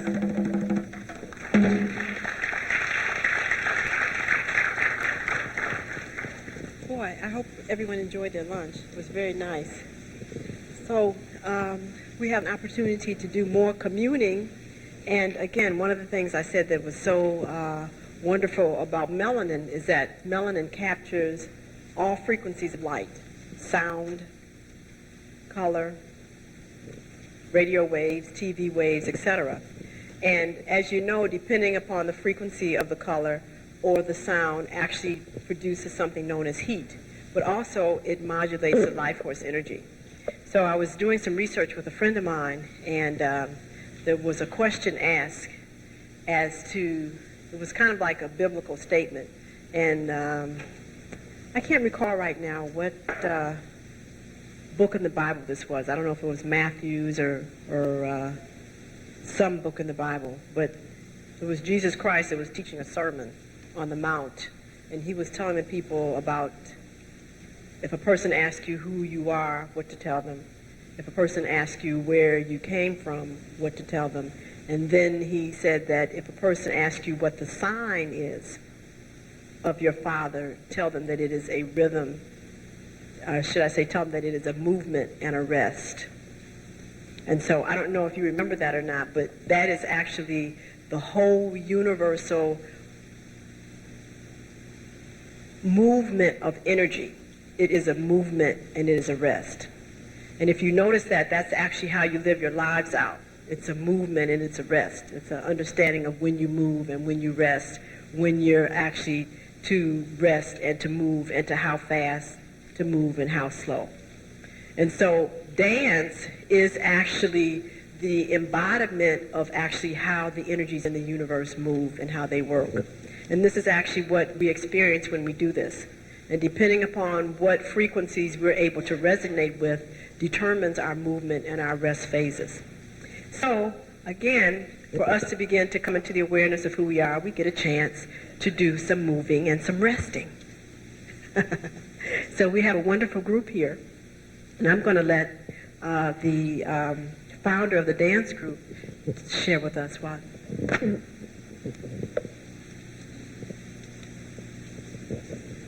I want to have my sister do a little for us today, and then I'm going to speak a little bit later. All right, this is my favorite dance company, Drum and Spirit of Africa Society. Please give them a round of applause.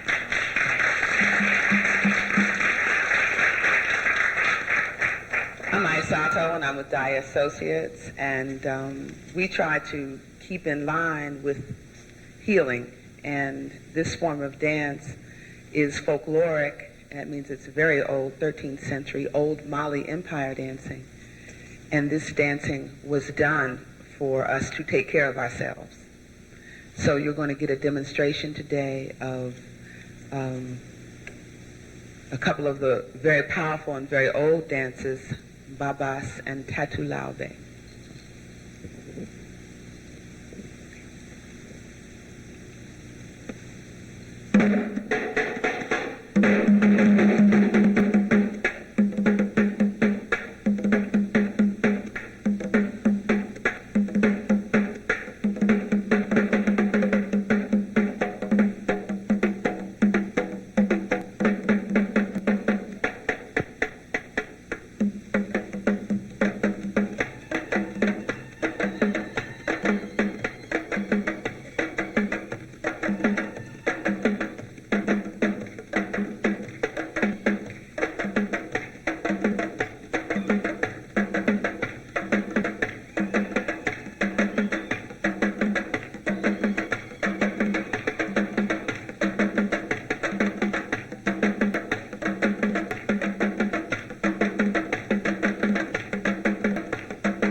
Africa, Africa. That great place of the mystery. But it's not really a mystery, because when our ancestors put that wisdom together, they put it in the sign, the symbol, and the living word and the living dance. And this is what you have in folklore dance. This is instruction for life that is handed down through the ages. It tells us when to plant, when to reap the harvest, tells us how to relate to one another in front of everyone. It tells us how to relate to one another behind closed doors. It teaches us how to relate to the earth, how to give thanks to the forces, to give thanks to one another. The drum, this is a marriage between the vegetable kingdom and the animal kingdom. In the drum, it's made from various elements. You need iron to cut the wood and to fashion that wood, which comes from a tree. But to give that voice, it needs the skin of the animal. We were put here to have a certain type of understanding, a certain type of relationship, a certain type of mastery within the universal order. This drum is also a symbol of that. The application of the different rhythms, which once we put them all together, they become part of that universal voice. We all know about the Om, the original word of God that created things, whether we call it God, the creative force, the creative principle, that creative force, and the sound that was issued out through the universe. In the African concept of ritual drumming, this is what the drum represents. An attempt to recapture that creative voice and channel the spirit, the creative spirit that we have been given, the investment that we have been given by the universal force. So that's what we have in the drum. And then we have the interrelationship of the drum and the dance. I'm going to introduce Andara Kumba Rahman, who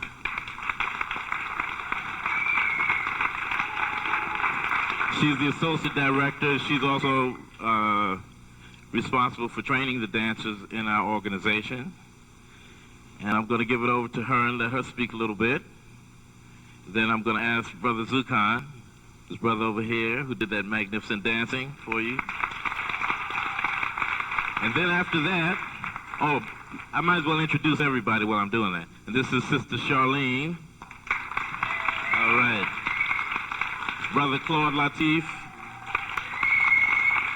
And Latia Rahman Jai. Okay. Okay, so here's to you, Kumba. Peace. Hello, everyone. Hope you enjoyed our performance. But while it was a performance, as Brother Wally spoke, it's also, part aspects of life.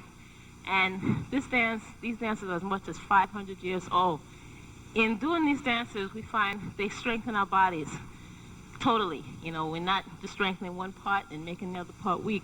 And you need strong bodies, mind, for everything that you do in life, whether it's doing groceries and you got to lift something heavy, or, whatever you do in your personal life, or, if you get sick, you need to have your body in good condition so that it can withstand whatever illnesses may overcome for when you have to get better, for healing. And this dance does all of that. Some of these dances which you've seen today, we only gave you a small view of them.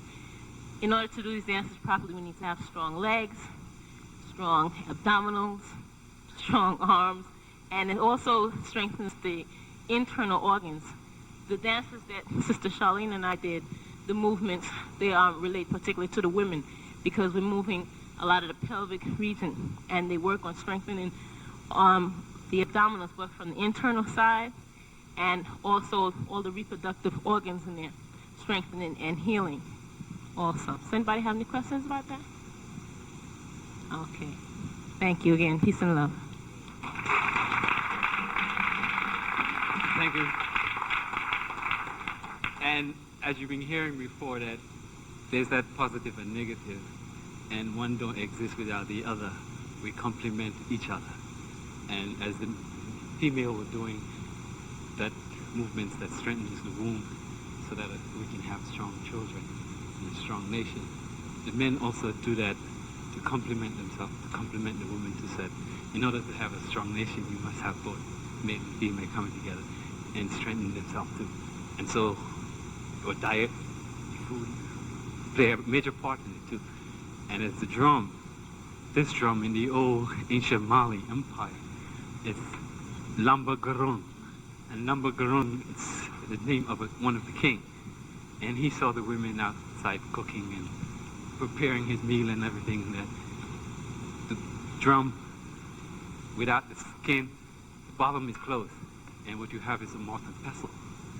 And he ordered his wives, or many wives, to put the medicine, the herbs, the millet, the couscous, and they are pounded inside there. And so he ordered them to cover it so that he preserved it, the spirit in there, and the medicine in there. And so we get that medicine. So we give that medicine to all of us and to all of you. So it's out of that we come, that strength. Agricultural people, the fishermen, the wood carvers, we all get our medicine out of there. And so it's a whole family. The Gurung Lamba, the Bun Bun, and we have also another one that's not here, the lead. It's called Ender Saba, and it speaks the language, it initiates, and they all do their accompaniment. And so we dance and so that we get that strength and that spirit and that energy from there, so that we have a strong community. Okay, now, how many people here would like to just try to learn a little bit and move to the rhythm of these drums? How many people? Yeah, all right. But you know, in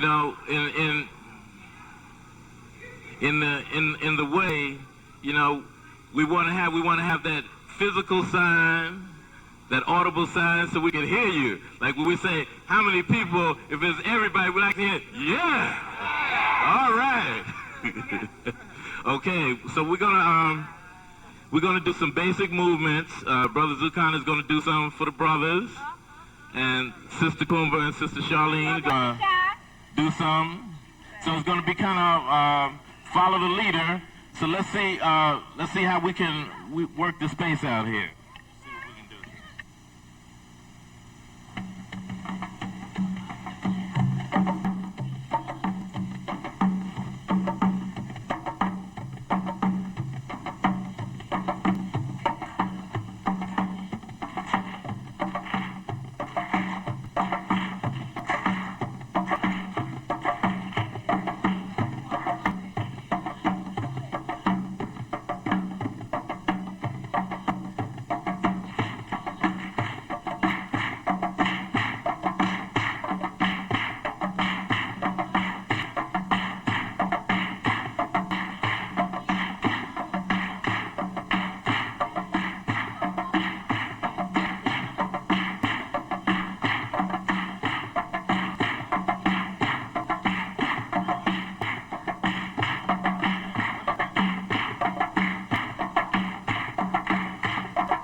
yoga has it, but it also has something else that yoga doesn't have it.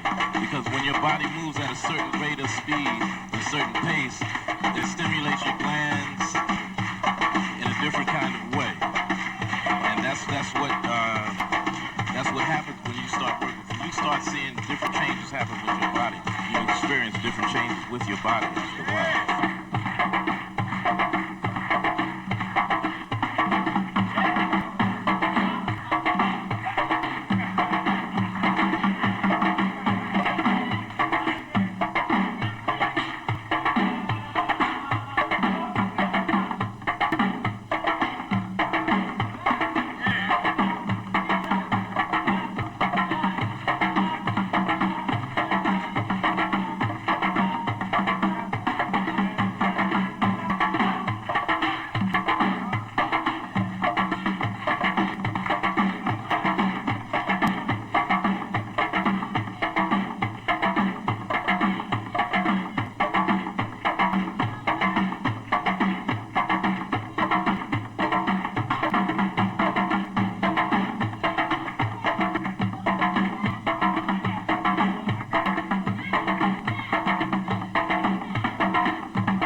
All right. Are y'all ready? Are y'all ready to go to the next octave? Okay. Well, are y'all ready to facilitate? Yes, my Thanks. sister. All right. Continue on. Okay. It's a beautiful sister. Let's give it for Lady Prima.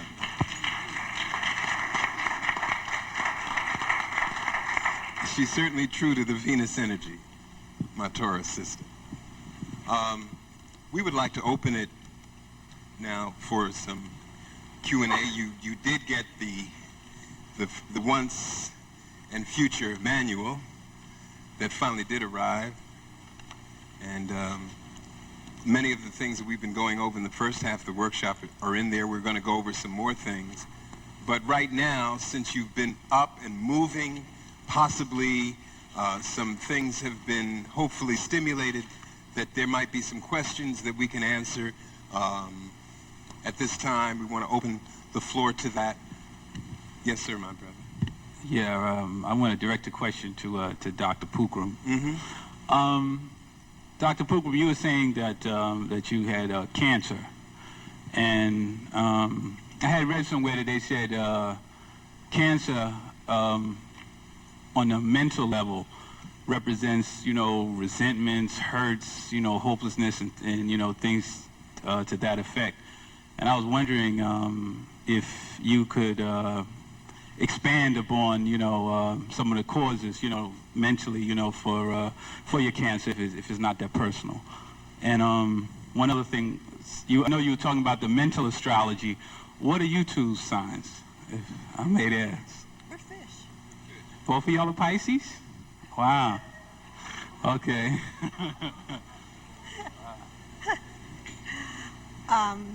There's no such thing as a personal disease. First of all, that's part of the problem why so many people die from them, because they take them personally. So there's no such thing as a personal disease, so we'll either know up front or in the end.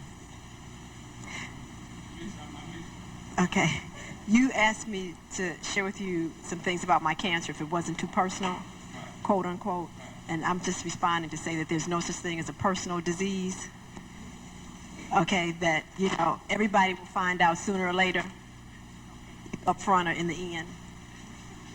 So, seriously, and those people who have taken their diseases personally, usually we find out about those in the end, usually at their funeral or burial, wake, right. And so that's one of the very important issues here, is that people begin to understand that if they do find that they do have dis-ease in their body, the types of dis-eases that we have now on the planet require interaction with others to resolve them. So a person wants to basically hide and to not acknowledge or let other people know that they are in dis-ease. As I said, we will find out about it later because they will die from them. So part of the cure for all diseases that we have is the willingness to release the need to be exclusive and separate from other individuals, and allow yourself to be able to seek help from whoever, whatever you truly believe that can assist you. And that is one of the very interesting things about cancer.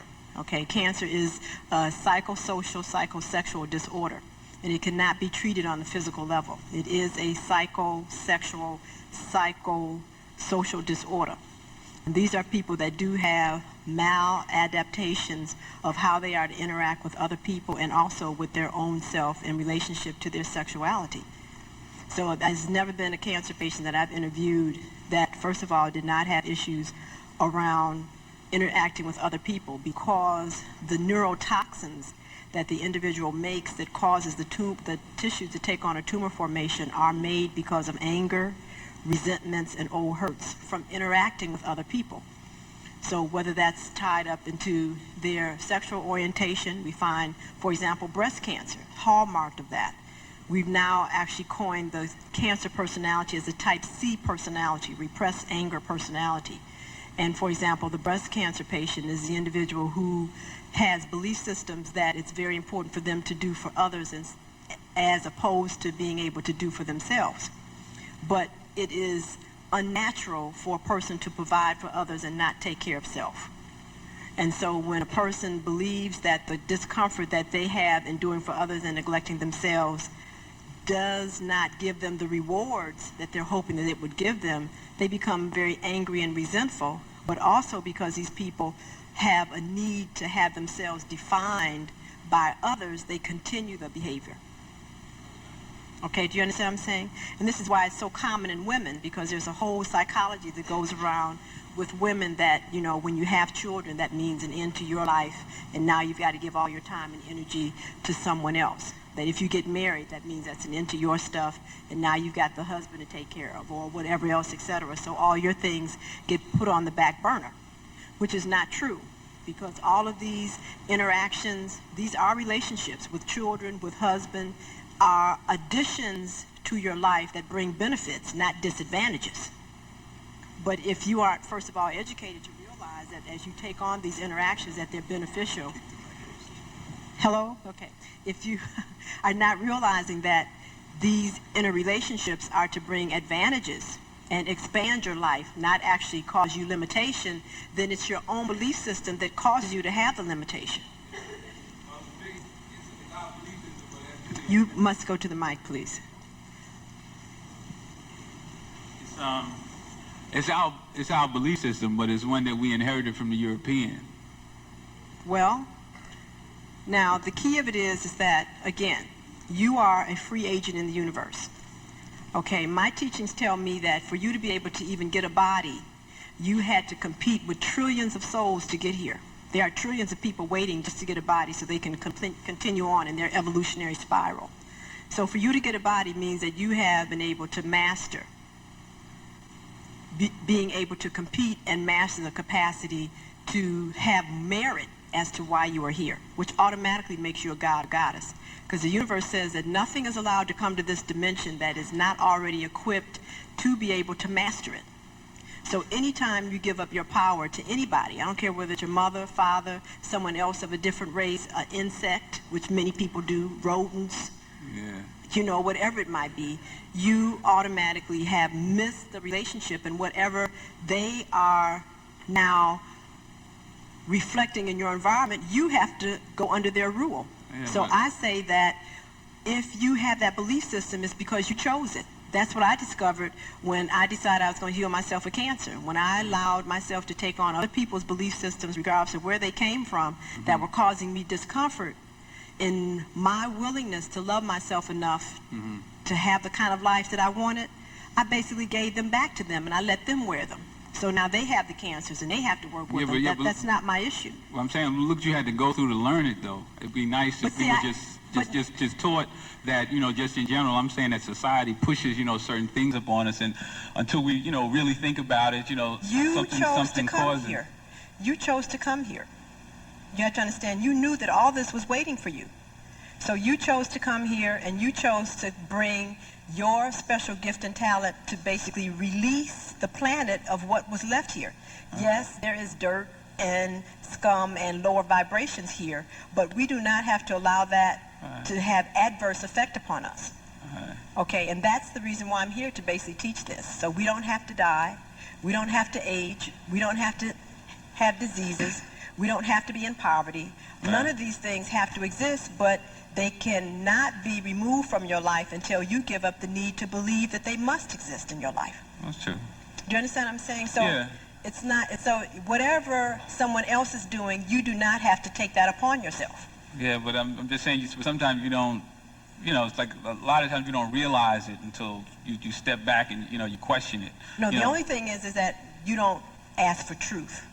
When you don't ask for truth, then you take on and will amplify whatever's in your environment. And that was the only difference that allowed me to heal myself of cancer versus all the millions that don't. But but a lot of times you gotta, you really gotta seek the truth, because it's not, it's No, not all you have to do is ask. All you have to do is ask. See, brother, that we've been given all the equipment. We're going to go into a thing called rules of being human. I think what Dr. Jewell is trying to say to you, beloved, is that you have all the equipment that you need. Right. But what we constantly are trying to do is to go into automatic. You know what I'm saying? It should be right there. Why should I have to struggle for this? If this is my birthright, if this is my heritage, why do I have to look for it? But as Dr. Jewell said, you picked this time. And you came with your own lessons to learn because you didn't want to deal with it before. That's what the whole issue is. It's like if you failed first grade and you don't know your ABCs, it's ridiculous to take you to college.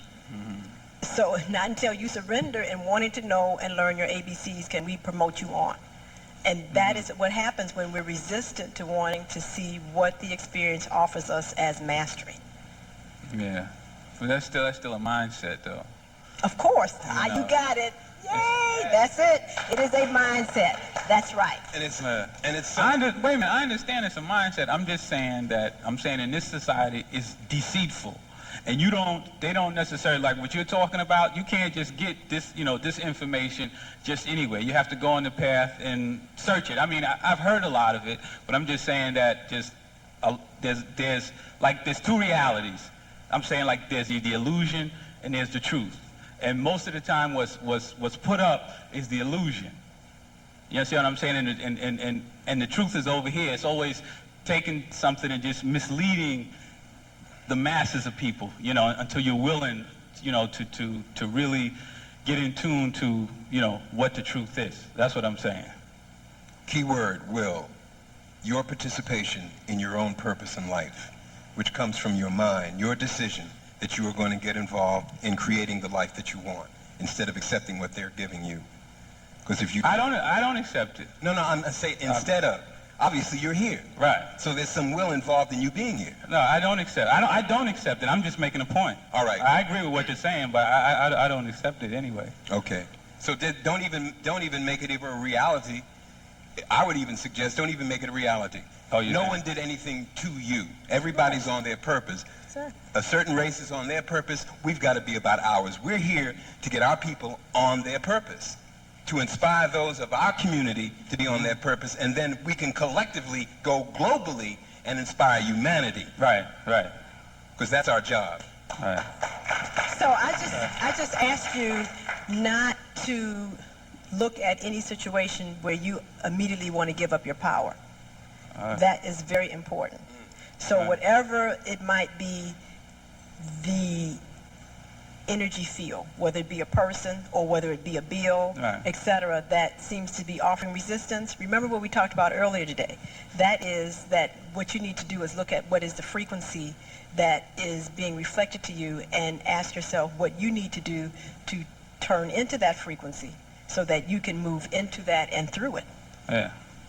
Okay. So you don't ever want to give up your power as though you can't change. Right. And that somebody has put something on you. That's very, very important. Right. Okay, and we have many, many people that are doing that.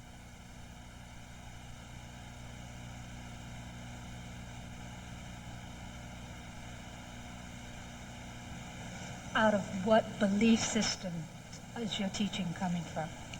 Universal truth. Okay. You find it in most religions. It's just the universal truth. You find it in most religions. You know, you find it in those people who are interested in taking control over themselves. They have all kind of names that they want to put on it, but there is a truth of the universe. It's not coined in anything. I beg your pardon?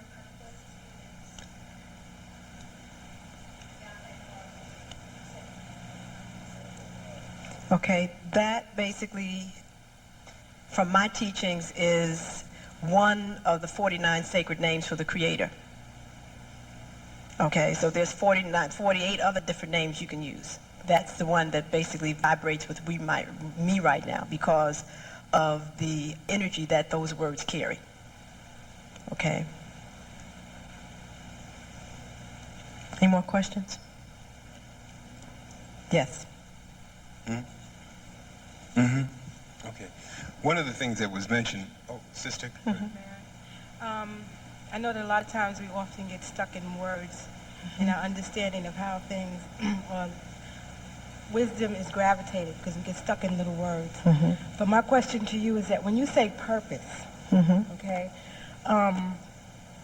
you say once you get to your purpose, and that makes me think of once you get to a particular goal or a way, does that mean that you stop at that purpose? Because I think that once you find out what your purpose is, then you build on that. You know what I'm saying? But at one point I felt as though you were saying when you get to this purpose, or when you find this purpose, it's like it's a certain level that you come to and then you stop there. But do you think that once you get to this purpose, or do you feel as though when you get to this purpose that you build on that? That's my question. Okay. Purpose is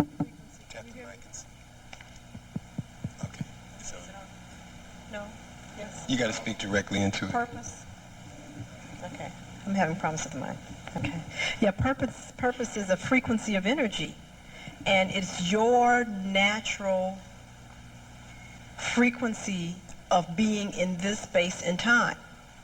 So whether you're a healer or whether you're an artist, whether you're a singer, a dancer, whether you're a welder, etc., it is the activity that you do all of the time that causes you no resistance, brings you joy, happiness, and peace. And the more that you do that, etc., and become more agile at doing that, depending upon your willingness to support the universe, other frequencies can be released within you for you to also move on to do certain things. Some people just do what they are created to do and nothing more than that. Others start out at one frequency and then actually become fine-tuned to another. Okay, and I'm a good example of that. Okay, I started out as a surgeon and now we're actually working as a metaphysician.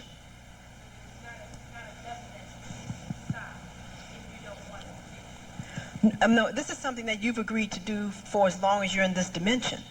But your willingness to serve the universe will determine whether that actually has a larger range of activity for you.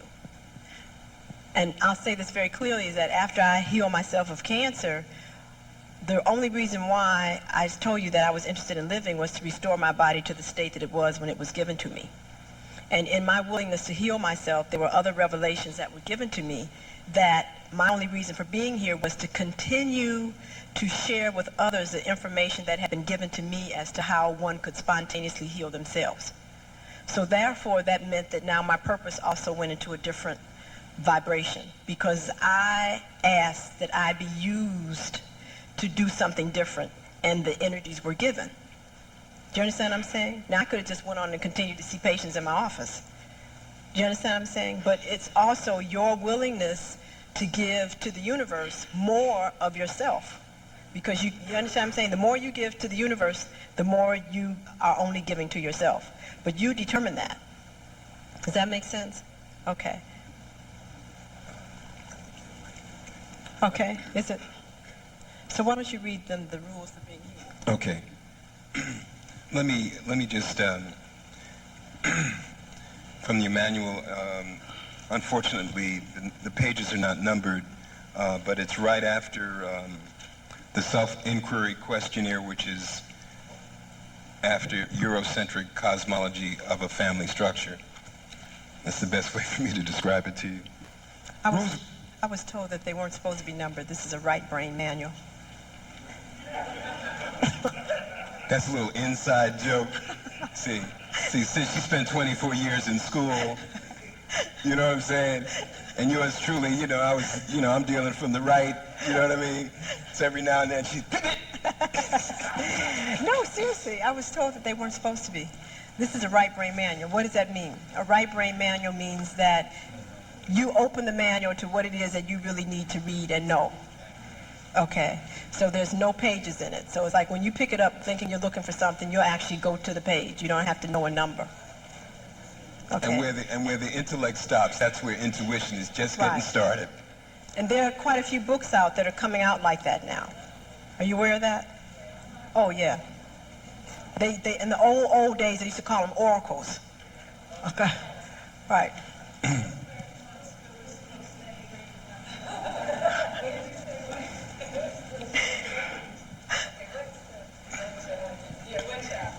All right, it's Rules for Being Human, which comes after the self-inquiry questionnaire.